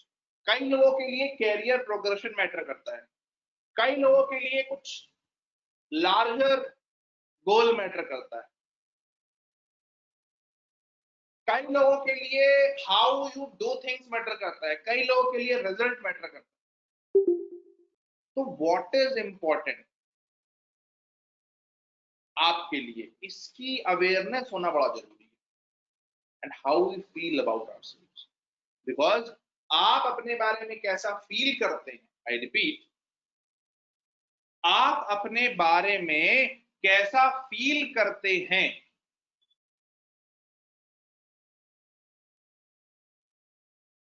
ये बहुत इंपॉर्टेंट होता है आपकी सारी डिसीजन मेकिंग। सपोज पनिशर ये फील करते हैं कि मुझे नींद आ रही है, ठीक है, पनिशर ये फील करते हैं कि मेरा आंसर लिखने का मन नहीं हो रहा है, पनिशर ये फील करते हैं कि मेरे दिमाग में जो है वो आबरा का डाबरा बैठ गया है, जब मैं आंसर लिखने जाता हूं तो मुझको पीछे खींचता है, तो पनिशर नहीं लिख पाएंगे आंसर। लेकिन अगर आप ये फील करें कि नहीं, ऐसी तैसी, हमसे बड़ा कोई हीरो ही नहीं है, हम आंसर लिखेंगे चाहे XYZ कुछ भी हो जाए, तो there would be nothing that can stop you. कभी भी कोई भी, अगर आपको लगेगा कि यार हाँ ये आंसर क्या है, आप समझिए ना, मतलब you eliminate that, it can't be done, is eliminated from your mind. कितने लोग मेरी बात समझ रहे हैं? जैसे ये सुसाइड की डिबेट थी, right, I don't stigmatise suicide, I do not से कि जो ये सुसाइड लोग करते हैं वो कॉवर्ड होते हैं, ये वो, but I just tell you one thing that you know if over the years, suppose 10 12 13 14 15 years, if you have eliminated this thought, जब आप अपनी लाइफ में स्ट्रगल कर रहे थे, आप बुरे फेज दे गए थे, never allow this thought to creep in your mind. If this thought is eliminated from your thought process, believe me, in any condition, you will cry, you will shout, but you will always think, what I can do from here on? How can I get better? What else is needed to achieve the results? You would always think on this line. You would not think, मैं असफल हो गया, मेरे शुक्ला जी जिम्मेदार है, हमारे मकान मालिक क्या शोर बहुत होता था, हम इस मकान में रहते थे, उसके बगल में भैया रहते थे, वो बड़े हमको परेशान करते थे, हमारे सामने लड़की बड़ी सुंदर थी, उसके कारण हम नहीं पढ़ पाए. All kind of excuses. You just don't do it. तो आपकी स्ट्रेंथ मतलब होता है ना, जैसे हम कोई डिसीजन ले रहे होते हैं तो हम सोचते हैं, राइट, कि यार ये पॉसिबल पॉइंट हो सकते हैं जिन पर हम डिसाइड करेंगे. तो वो जो पॉसिबिलिटीज हैं उनमें किसी भी तरह की ये extreme possibility should always be eliminated. I would make a point that I would not entertain this thought. I would never think on this line because it is no solution. मतलब किसी ने बहुत सही बोला था कि you didn't आप अपने पेन से आजादी नहीं मिली आपको, आपने वो पेन किसी और को पास कर दिया, right? It was your pain. You should have fought against it rather than passing it on and increasing exponentially for your parents and other beloved ones, right? तो कहने का मतलब ये है कि आप जब how we feel about ourselves is very important. If you feel that I am strong enough, I am knowledgeable enough, I am hardworking enough, that I will find a solution, no matter how many failures you have, you will always find a solution because we have that willpower, that indomitable spirit that we have, right? For example, if a person has an attitude or value that serving customers is important, that person may be more driven to provide better customer service than someone else who does not feel that way. Exactly, this is what I'm trying to say. That value, right? जैसे लखनऊ में एक चाट वाला है, छोटू भाई करके, ये हजरतगंज में. तो उसका ये कहना है कि भाई मुझे पैसे से मतलब नहीं है, मुझे चाट खिलाने में मजा आता है, लोगों को अच्छा लगता है कि मेरी चाट खा के लोग मुस्कुराते हैं, मेरी वो किक है, मतलब मुझे उससे खुशी मिलती है. He is driven by that satisfaction. हाँ, टोकरी वाली चाट. He is driven by that satisfaction. छोटू भाई मौर्य करके उसका नाम है. तो वो जो है, he would always excel. ठीक है, he would always excel. ठीक है ना? How much value you attach with your profession. For me, जब मैं आपको पढ़ाता हूं तो teaching things that will make your मतलब मेरे जीवन का एक मोटिव है shaping minds. That I want to shape minds, so I would always try to teach something that can have a long-lasting impact on your brains. I am driven by that. तो वो चीजें हैं जो आपकी self, आपको क्या आपके लिए इंपॉर्टेंट है. और ध्यान रखिए, मैं बहुत डिटेल में इसलिए जा रहा हूं क्योंकि जब आप एथिक्स में केस स्टडीज लिखते हैं कि ये जो चीजें मैं आज आपको बता रहा हूं, ये चीजें जितनी आपके दिमाग में एम्बेडेड होंगी, इस वीडियो को, एथिक्स वाले वीडियो को आप 3-3 बार देखिए, क्योंकि ये चीजें जितनी एम्बेडेड होंगी, इनके बारे में जितनी अवेयरनेस आपके दिमाग में पड़ेगी, वो आपकी केस स्टडी में झलकेगा. ठीक है. और एक छोटी सी चीज, ये जिनकी मैं बात कर रहा हूं, जो चार्ट वाले जिनका मैं एग्जांपल दे रहा हूं. अच्छा, one more thing. Suppose if you are writing answers in GS4, you can use real life examples. Number 1, जरूरी नहीं है विवेकानंद का एग्जांपल यूज करें, आप अपना एग्जांपल यूज कर सकते हैं, छोटू भाई का एग्जांपल यूज कर सकते हैं. That this is self image. This is the value which is making his profession work wonders. Do you getting my point?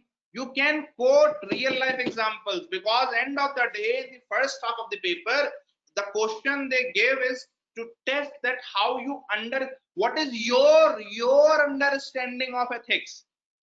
So you do not have to quote Mahatma Gandhi और वो कलाम और ये वो, अरे भैया वो अच्छे लोग थे, वो किताबों में दिया हुआ है, वो चौपतिया में वो दिया हुआ है, उसको पता है कि ये एग्जाम्पल 10 लोग रट करके आ रहे हैं। आपका अपने जो एग्जाम्पल्स होंगे वो आपको बताएंगे कि आपकी जो अंडरस्टैंडिंग है वो कितनी अच्छी है।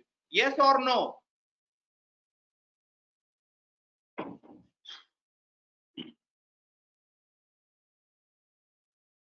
Everybody, right?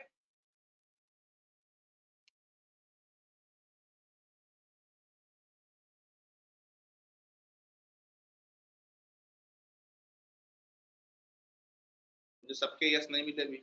लाल टोपी वाले तेरा नाम तो बता।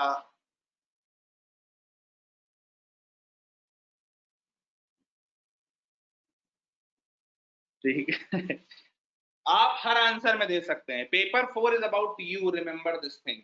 मैं 1 2 3 के लिए नहीं बोल रहा हूं, मैं 1 2 3 के लिए नहीं बोल रहा हूं। Paper 4 is all about you. You can give example, right?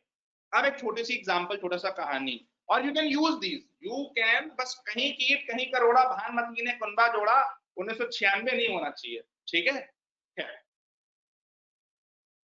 Political satires आपको पता है चलते रहते हैं।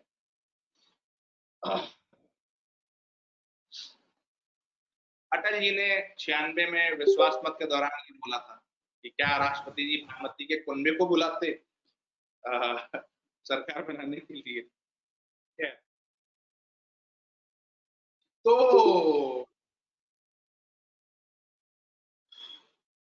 अभी बहुत बोल गया।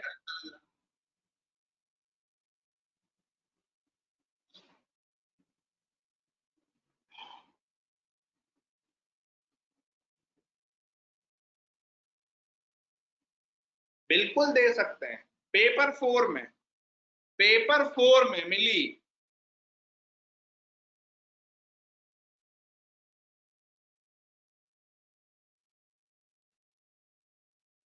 हाँ भाई हाँ, ठीक है। Paper 4 is to test you, not not your teacher, right? Not your books, ठीक है? नहीं नहीं, नेगेटिव रोल नहीं प्ले करता है, don't worry, don't worry. You have to, Hansa वाली नोटरी पे दे रहे हैं, ठीक है? सो दिस गाय इन लखनऊ, छोटू भाई, चाट किंग, तो ही सेज कि मैं जो है, मेरी 116 फ्रेंचाइज थी पूरे महाराष्ट्र में, पूरे इंडिया में 116 फ्रेंचाइज, राइट? एक एक एक बंदे की। एंड ही सेज कि मेरे पिताजी के टाइम से हम लोग बना रहे हैं, and I had that scale, made that scale. उन्होंने कहा कि एक दिन जो है वो किसी कस्टमर ने कंप्लेन कर दी टेस्ट को लेकर। एक रात में उन्होंने कहा कि मैंने पुणे की 36 ब्रांचें अपनी बंद कर दी और जितना पैसा था सब लुटा दिया, जो भी कंपेंसेट करना पड़ा होगा जिन लोगों ने फ्रेंचाइज दी होगी उनको। और मैं वापस लखनऊ आया और मैंने खुद अपने हाथ से बनानी वापस चालू करी। तो do you understand this level of, what should I से,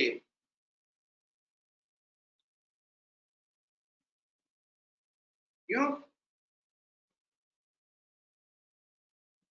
this level of customer service? मतलब एक की satisfaction, customer satisfaction is the main thing, right?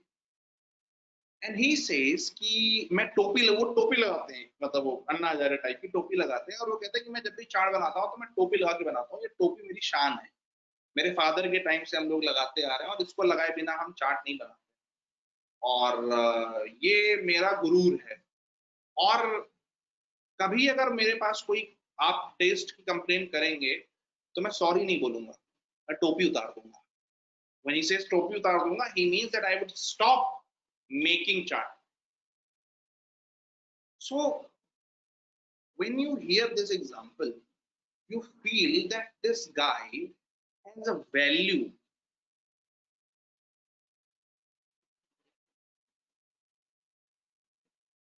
ठीक है, that हाँ मुझे मालूम है स्पर्श उसके बारे में, that this guy values that customer satisfaction. नहीं, उसकी कोई चेन नहीं है, वो सिर्फ वहीं पर है, लखनऊ में उसी जगह पर है, एक आउटलेट है, ठीक है, और वो अपने खुद से बनाते हैं, उन्होंने सब खत्म कर दिया। तो कहने का मतलब ये है कि these type of examples speak volumes for self image. तो उसको ध्यान रखिए कि you must know what you want. ठीक है, राणा जी सुनाई दिया?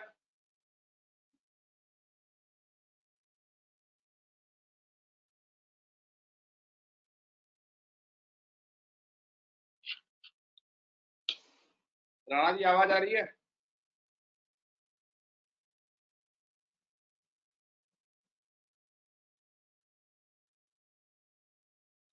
ठीक है, तो कहने का मतलब ये है कि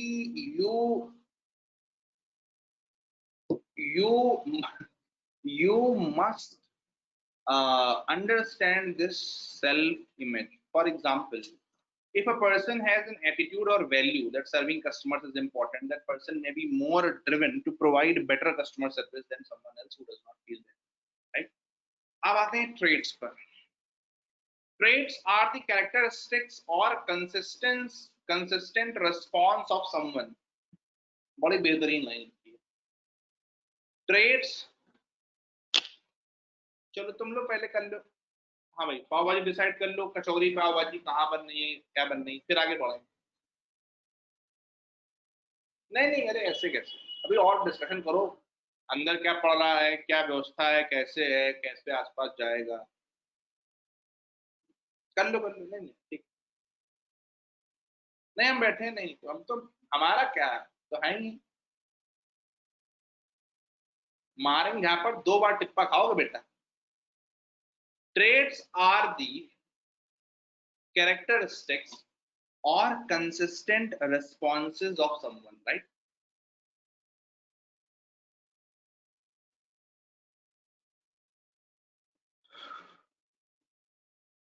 बड़ी बेहतरीन लाइन लिखी है ये, ठीक है, बनाओ. Traits are the characteristics or consistent responses of someone. इसमें ये लाइन बड़ी इंपॉर्टेंट है, consistent responses of someone. Why? Suppose you know that you have been given a task. By performing that task, you would get a job, right? You would try to do that task in the best possible way, keeping your ill traits aside, using only the best of your capabilities. Right or wrong? Yes or no, right?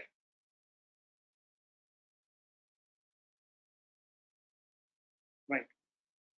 But suppose, like I have 2-3 guys here, and I observe them, like it's been 6, 8, 9 months now, and I observe that which one of them has the leadership skill, which one is more hardworking, which one is dedicated, which one can handle situations on their own, so that when I start my new venture, I would make him or manager or something, that I can give him, that you manage this, right?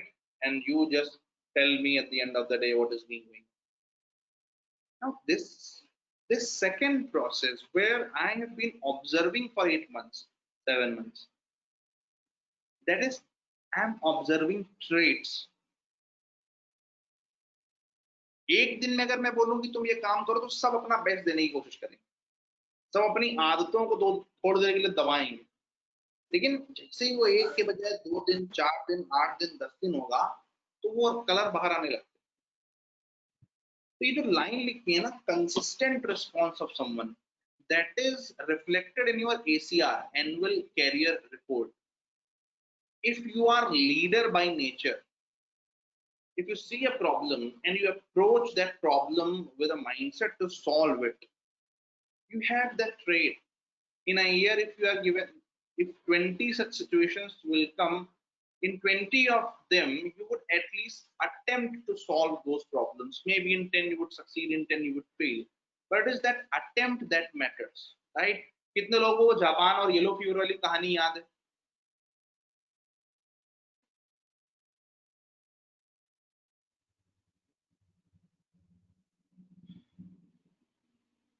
Bablu तुम्हारा हम क्या करें?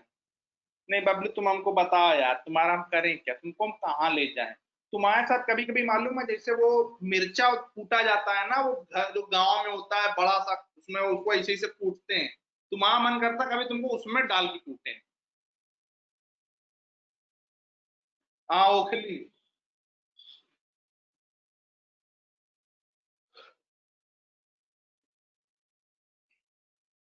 Attempt किया था मैंने इनको सुधारने का, तुम्हें तो लीडर हो. बेसिकली था क्या कि जापान में, जो जापान में जैसे हमारी तरह नहीं होती हैं कि हमारे यहाँ जैसे सिर्फ एक नोट पर गांधी जी ही होते हैं, तो जापान में ऐसा नहीं होता.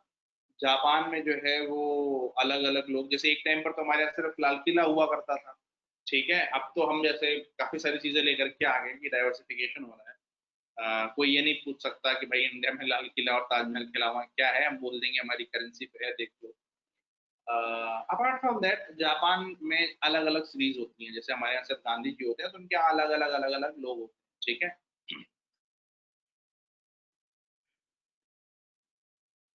तो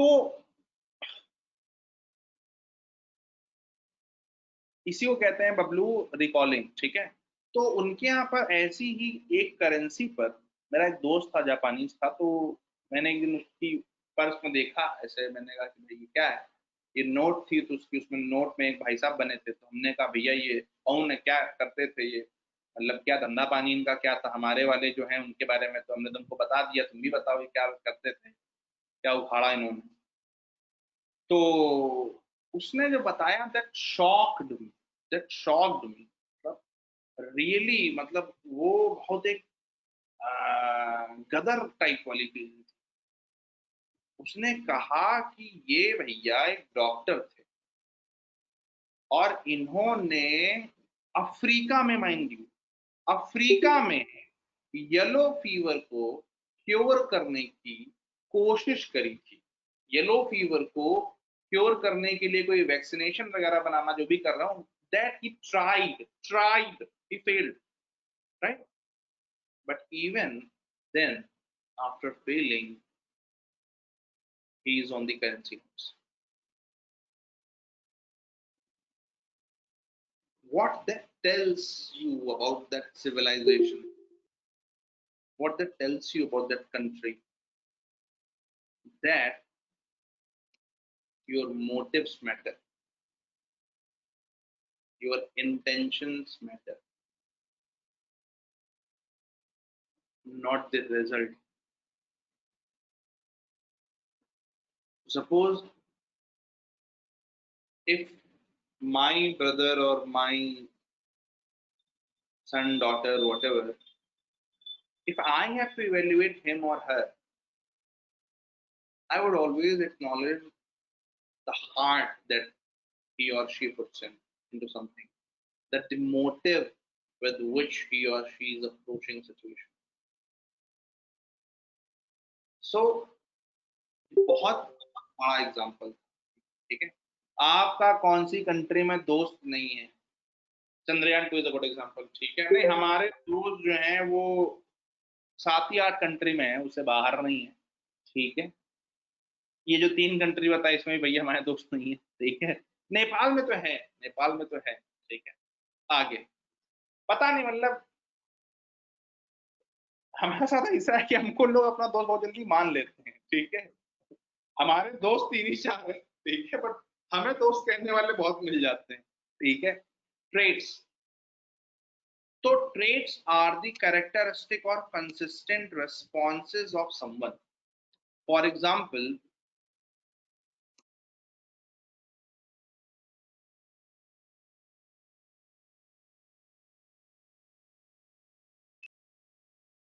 सुनो,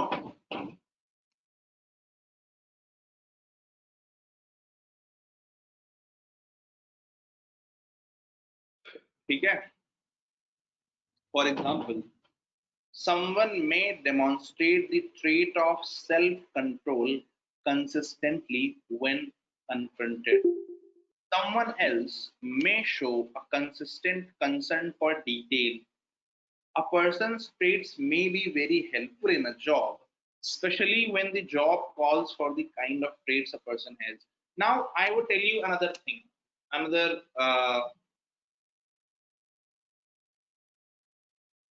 side of the story. Suppose I didn't had this trait, right? I did not had this trait, right? I मतलब कहते हैं भारत के बारे में यूरोप में एक बड़ी मतलब एक मजाक चलता है. वो कहते हैं कि वर्क लाइक जर्मन्स एंड जो लेजर या मतलब क्या बोलेंगे उसको, party like Indians are more relaxed, right? कि मतलब बहुत डिटेल्स पर फोकस नहीं करते हैं, मतलब अरे हो जाएगा यार, छोड़ो बे, समझ रहे हैं? मतलब एक वो एक कहते हैं ना उसको, एक बेफिक्री वाला एक वो रहता है, ठीक है, हाँ हो जाएगा, देखा जाएगा types. Germans are very precise about the details. So I did not have this concern for detail, but then I was confronted by someone for 2-3 years. All of the ideas on mute, unmute phone, mute karo. For all of the ideas I proposed, everything I proposed, so he confronted me that okay, ये कैसे होगा, ये कैसे होगा, ये कैसे होगा. So that confrontation made me think about details. And over the course of time, 1 year, 2 year, 3 year, you inculcate that skill, that thought process to look for the details. So traits can be inculcated over time. But again, then there is another fundamental trait of learning, that you must be open enough to learn. Otherwise, अबे हम पागल हो क्या? जानते हो हमको, पापा कौन हमारे? वो अगर वो वाली चीज है तो फिर आप कुछ नहीं कर सकते. लेकिन if you have that trait to learn, then you can learn anything. You can learn, you can practice and you can inculcate any trait, right? So traits are always there. It is a long term process, right? कि आप किसी trait को hone कर रहे हैं, उसके बारे में सोच रहे हैं, but it also involves another trait of learning, self awareness, self improvement. ये भी बहुत बड़ी ट्रेट है कि आपको वो उस तरफ आप अपने आप को लगातार धक्का दे पाए, ठीक है ना? A person's traits may be very helpful in a job, especially when the job calls for the kind of traits a person has. Many of us, right, who are working in any field, we would have noticed this one thing, that maybe when we started our work, our job, then there were few traits that were missing. Like when I started teaching, I was not patient, right?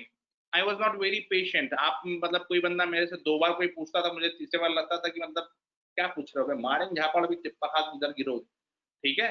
Even I मतलब ठीक है. तो but over time you develop that trait, right? क्यों? क्योंकि आपको पता है कि नहीं ये ठीक है. तो over time you develop that trait, right? Sonam ji, हाँ, ठीक है. तो कहने का मतलब यह है कि trait is something that can be inculcated. And UPSC अच्छा हुआ डेवलप कर ली, नहीं तो हम लोग पिटते बहुत है. सो यूपीएससी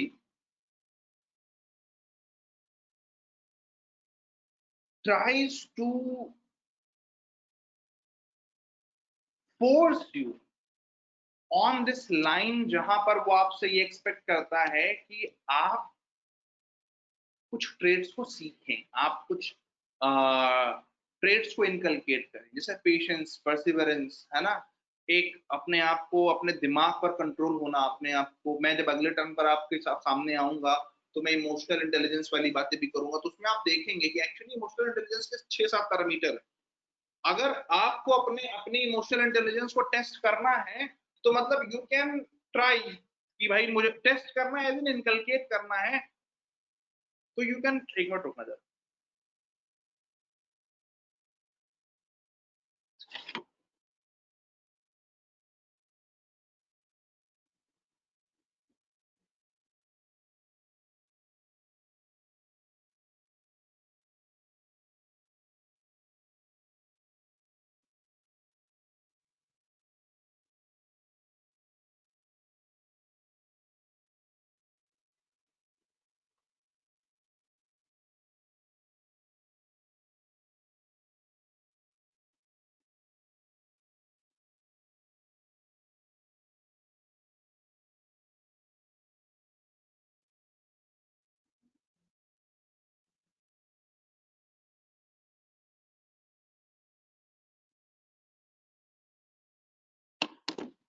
नहीं समझ नहीं आ रहा है, एसी में कुछ प्रॉब्लम हो गई लग रहा है, चल नहीं रहा है, सब चल नहीं रहा, ठंडा नहीं कर रहा है।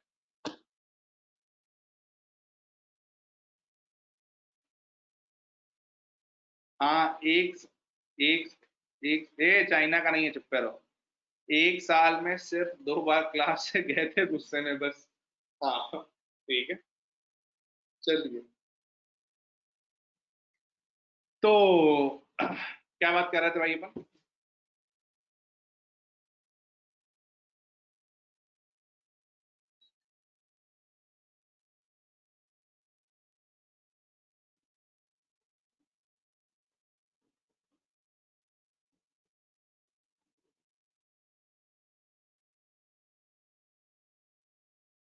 जापान का है, कह रहे थे ना, चाइना का नहीं है क्या? जापान का है, चाइना का नहीं है, ठीक है। चलिए, गर्मियों में एसी खरीदने वाले लोग, Hitachi is the best company, Japanese है, अवॉइड चाइनीज, ठीक है। एंड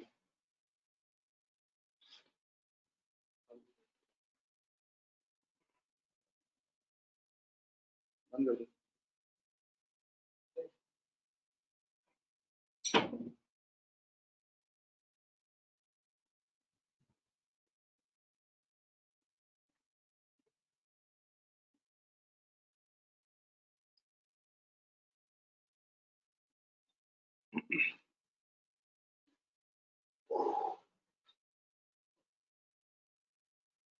हाँ, इंडियन वोल्टास है।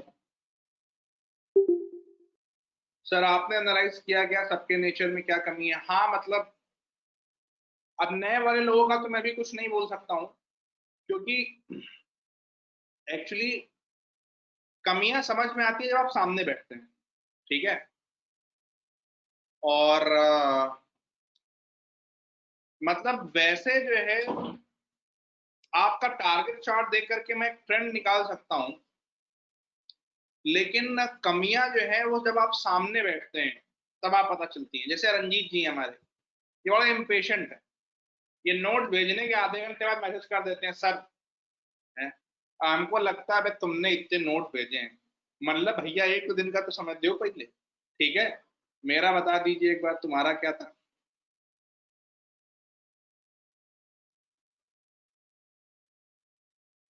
अरे क्या सवाल तो पूछो।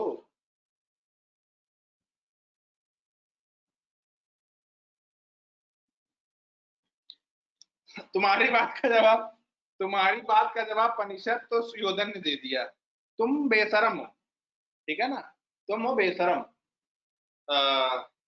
पनिशर। चलिए, वैसे बेशरम होना भी जरूरी है। अरे हाँ हाँ मैं समझ रहा हूँ, ठीक है। Motives, motives are the things a person consistently thinks about।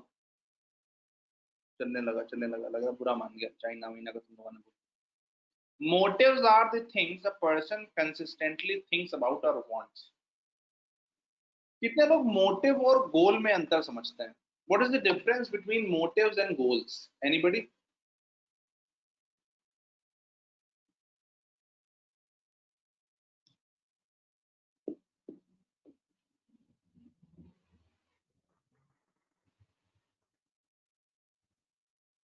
motives and goals.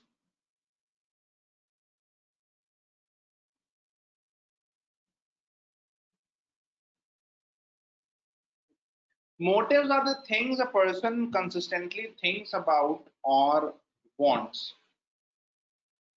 which cause them to take action. For example, a person may be highly achievement oriented, and this may drive their performance on the job. A person may be motivated by affiliation or friendship, and this may drive their performance because the job involves dealing with many people. उन्होंने सही कहा, motive is the drive, motive is the reason why you start anything, right? Motive is something higher, something bigger. Exactly, जिन्होंने कहा कि motives are why she wants. The motive is that thing, that bigger thing, that exalted thing, जो आप चाहते हैं कि हाँ मैं अचीव करना चाहता हूँ, मैं ये करना चाहता हूँ, that is motive, right? Thus, a competency is any knowledge, skill, trait, motive, attitude, value, or other personal characteristic that कह रहे हैं कॉम्पिटेंसी क्या है? कॉम्पिटेंसी दो तरह की होती है. A competency is any knowledge, skill, trait, motive, attitude, value, or other personal characteristic that is essential to perform a job. एक मिनिमम बार है कि ये अगर आपको करना है तो आपको ये लेवल की जो कॉम्पिटेंसी है आपके अंदर में वो होनी चाहिए. और दूसरी कौन सी होती है? which differentiates typical from superior competencies. एक जो मिनिमम लेवल रिक्वायर्ड है उसके बाद जो एक बड़ी हायर स्टेज है जो आपको एक्सेप्शनल परफॉर्मेंस की तरफ ले जाती है, वो कॉम्पिटेंसी भी बहुत ज्यादा जरूरी है. यस और नो?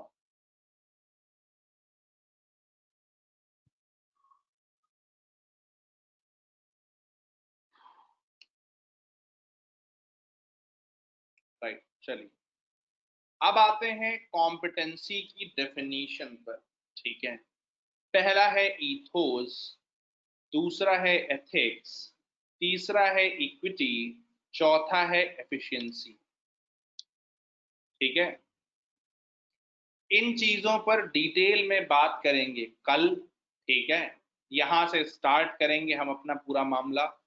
आज फिलहाल अखबार करते हैं क्योंकि 2 दिन के अखबार आपके रह रहे हैं. ठीक है, is competency and skill are similar terms. Skill ये है, ये सब मिला करके कॉम्पिटेंसी बनती है और स्किल सिर्फ इसका टॉप ऑफ द आइसबर्ग है. स्किल एक छोटी चीज है, कॉम्पिटेंसी बड़ी चीज है.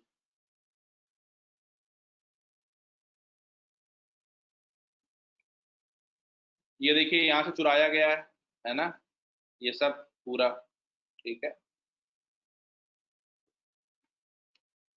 और ये जो मैं चोरी आपको बताता हूं कहां से की गई है, इसका कारण ये है कि you should always always avoid this देनाराम छेनाराम type of things and always go for the authentic matter, authentic report, है ना, जो आप पढ़ें.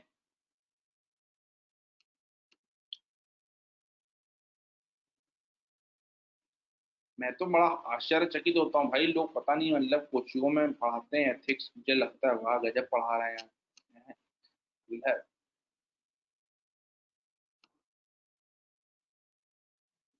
अपन भैया छोटे मोटे आदमी कोशिश करते हैं कि प्रोसेस पढ़ाया जाए.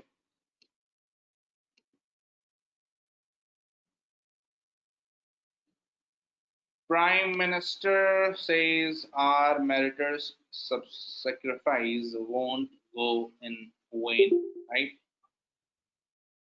Chinese firms to lose India business in railways, telecom. ठीक है,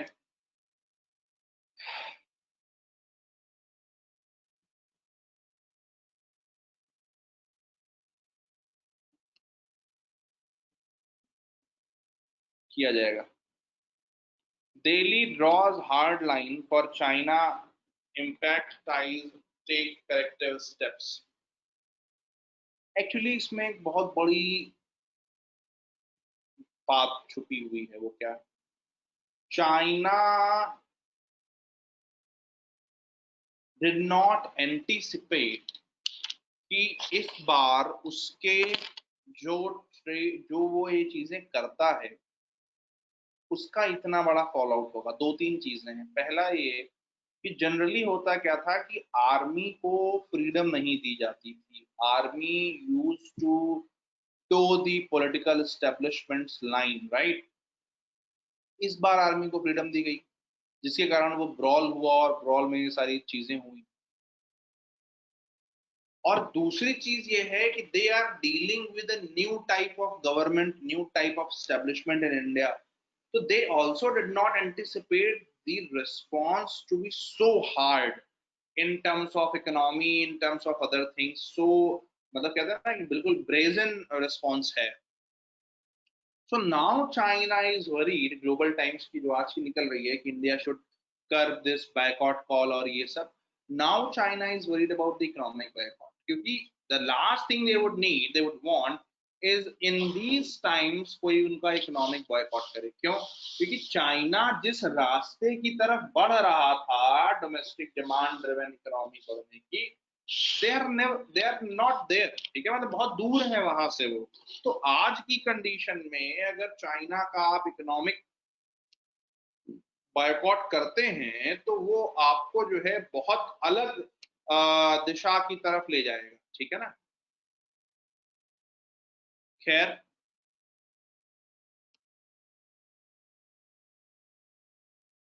Delhi health minister Jain MLA Atishi Marlena test positive. May God wish them good with good health.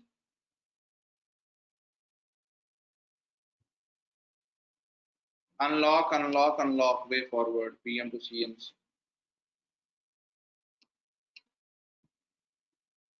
क्या डुप्लीकेट?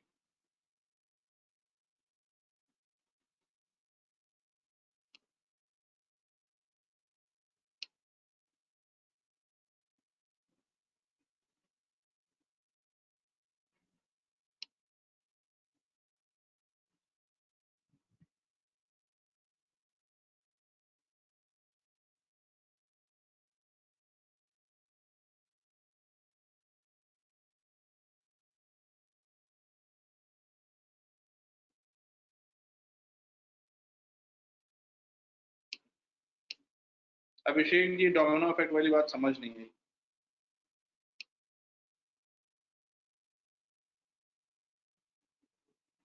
ये जो आप आर्टिकल पढ़ रहे हैं, we are going to implement that in my village. ये जो आप पढ़ रहे हैं ना, डोमिनो, ये सॉरी डोमिनो इफेक्ट कह रहा हूँ, ये हाइड्रोपोनिक्स एंड एक्वापोनिक्स। तो हाँ, बिल्कुल सही बात है अभिषेक जी। ठीक है, so we are going to implement it in my village.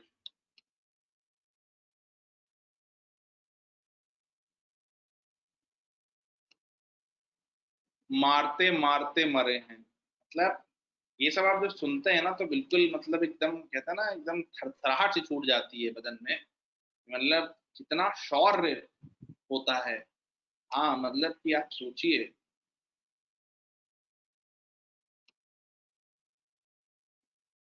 Sonia Rahul target PM amid opposition calls for united front।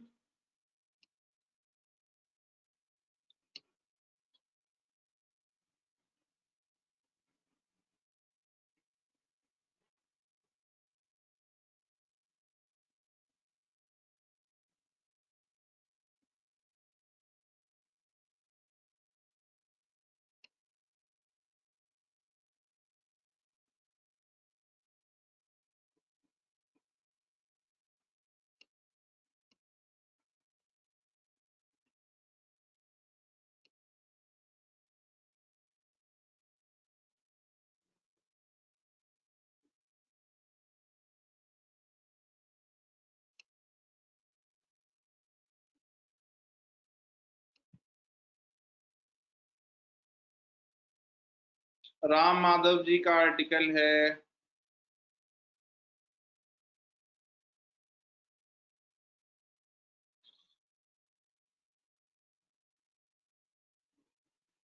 एक बार पढ़ लीजिएगा। मतलब आपको जनरली इसमें पता सब कुछ है चाइना पढ़ने के बाद, बट यहाँ कुछ आर्टिकल, कुछ वर्ड्स हैं, जैसे Sun Tzu formula, supreme art of war is to subdue the enemy without fighting, है ना। मैंने कल आपको ये बताया भी था कि कैसे China plays the mind games. तो you can read this article, ठीक है। This article does not has any political colouring, though he is a member of BJP, but apart from that he is also a renowned thinker, India foundation के head हैं। तो एक बार आप देख लीजिएगा, ठीक आर्टिकल।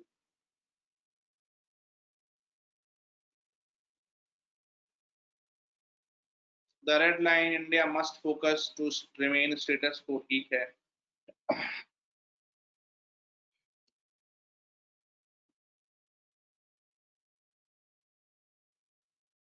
अनपैकिंग दी रिफॉर्म, एग्रीकल्चर वाला जो आपका ऑर्डिनेंस आया है उस पर है, ठीक है। मैं इसको ठीक अभी पढ़ने के लिए इसलिए नहीं बोल रहा हूँ क्योंकि we must wait until there are proper notifications to implement the ordinance. And also ordinance आ गया है वो बात ठीक है, बट एक्ट आने तक का इंतजार करना चाहिए, ठीक है।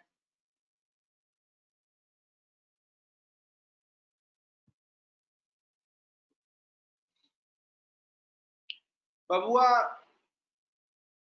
राहुल गांधी पे ओपिनियन देके क्यों क्लास का टाइम खराब करें, ठीक है।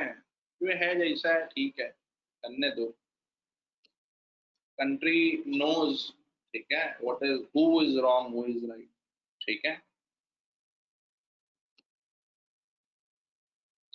फिर अनटाइंग द इंडिया चाइना नॉट, मैंने आपको इंडिया चाइना इसीलिए बहुत पहले पढ़ा दिया था बिकॉज मुझे पता था कि वो रिपीट होते रहेंगे। इसमें से आपको सारी चीजें पता हैं। कुछ चीजें जो आप देखेंगे वो हैं दिप्सांग, पेंगोंगसो एंड चूमर, ठीक है, और दौलत दौलत बेग ओल्डी, DBO। हालांकि मैंने आपको उस दिन मैप में दिखाया था, ये दौलत बेग ओल्डी भी दिखाया था, पेंगोंगसो वगैरह भी दिखाया था, ठीक है। लेकिन आप जो है इसमें एक बार इन लोकेशंस को पढ़ देख लेंगे मैप में कहाँ पर है, उसके अलावा समझाने की ज्यादा कुछ जरूरत है नहीं। Right, this article is good, missing national security strategy, ये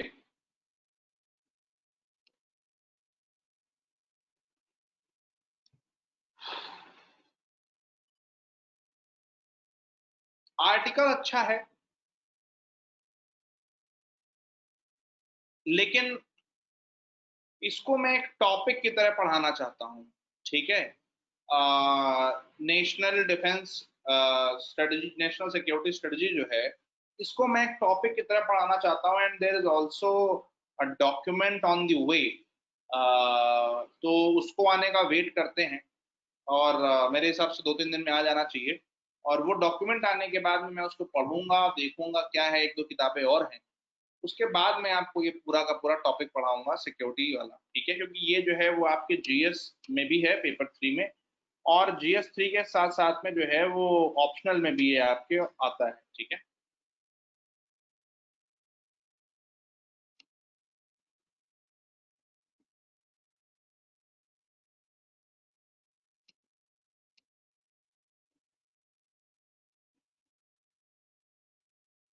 अगेन सेम चीज है, ये मैंने कल आपको बता दिया है, इसमें जाने की जरूरत नहीं है। गलवान वैली, मतलब आप पढ़ सकते हैं गलवान वैली, ठीक है। अनटाइंग वाला एक बार रीडिंग मार लेना।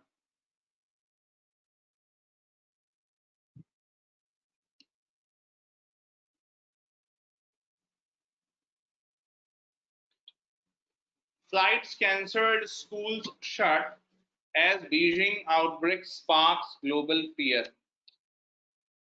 कल मैंने एक सपना देखा। सपना ये कि बीजिंग में जो है वो फिर से लॉकडाउन हुआ है, लोगों को इकोनॉमिक नेसेसिटी में दिक्कत हो रही है, लोग सड़कों पर हैं।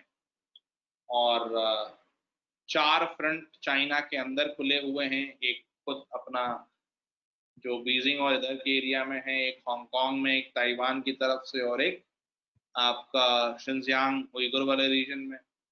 और 3 फ्रंट इंडियन आर्मी ने खोल रखे हैं, एक गिलगित बाल्टिस्तान में, एक अक्साई चिन लद्दाख डेमचोक में, और एक आपका तवांग रीजन या नाथुला तवांग वाले बेल्ट। इतनी तरफ से घेरेंगे और ड्रैगन को तोड़ेंगे। सपना है, क्या पता हकीकत हो जाए।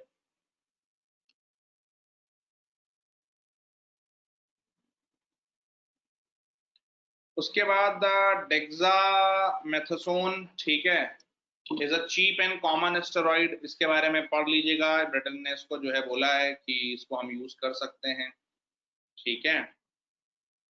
कार्बन एमिशन सर्जिंग बैक, आपको पता ही था, ठीक है, कि मैंने आपसे बहुत दिन पहले कहा था कि ये प्रोडिक्शन है मेरा 2025 तक, we can expedite that process and let dragon sleep with peace. Dexamethasone, ठीक है, एक बार फिर से सेम आर्टिकल है, देख लीजिएगा। Public sector banks press accelerator to sanction loans under government's MSME package, ठीक है, सोच रहे हैं हम भी ले डाले।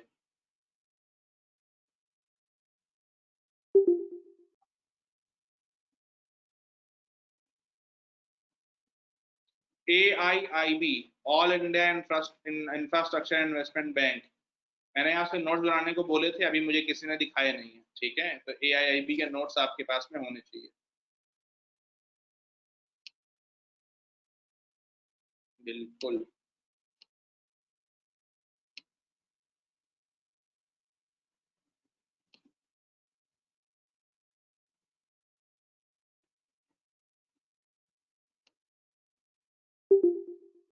कल का भी बच रहा ना भाई, अभी कल का भी बच रहा ना।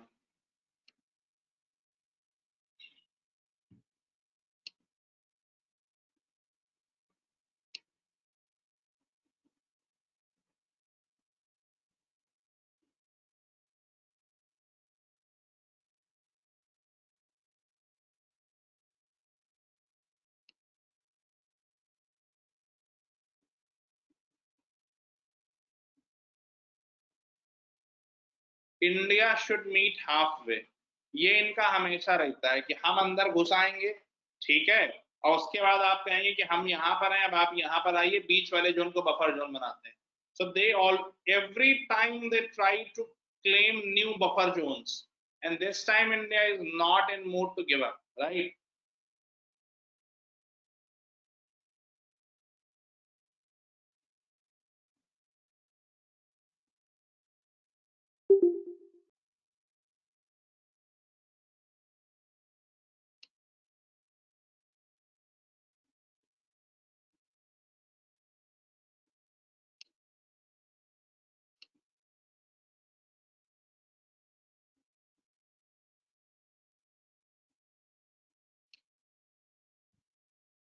Chinese stakes in Indian tech, how it will unfold, it would be interesting.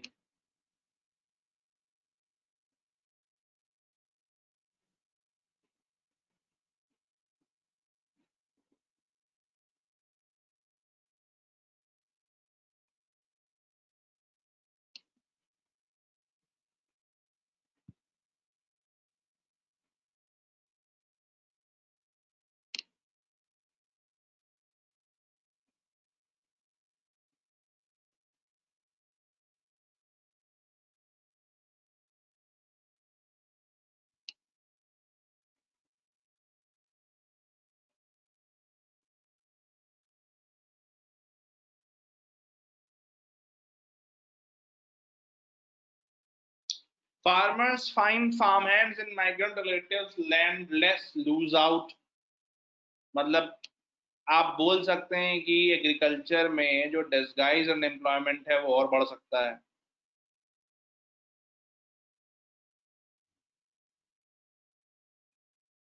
Nineteen 1967 Nathula conflict एक बार पढ़ सकते हैं इसको भी। बात वही है ना कि अब ये बॉल टू बॉल कमेंट्री आती है किसी भी टॉपिक पर, obviously it is an important topic. Adhir Ranjan Chaudhary,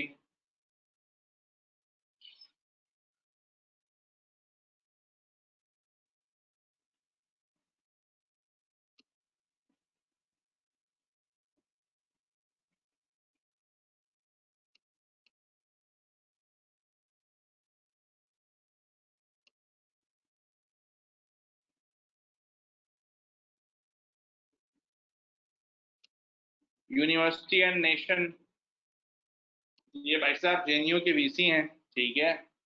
और जेएनयू में हर वो काम कर रहे हैं जो वहाँ के जो सो कॉल्ड स्टूडेंट लीडर्स हैं, they will oppose, and it was actually very wise move to not him removed, right? To not remove him, otherwise university has fallen to those guys. पढ़ सकते हैं आप और आर्टिकल चाहें तो।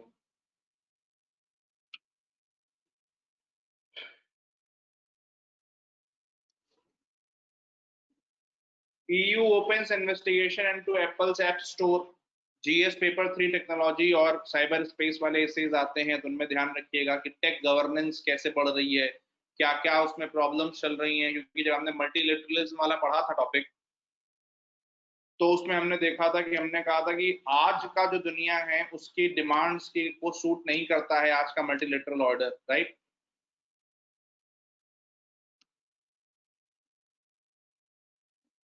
Net direct tax falls, ठीक है।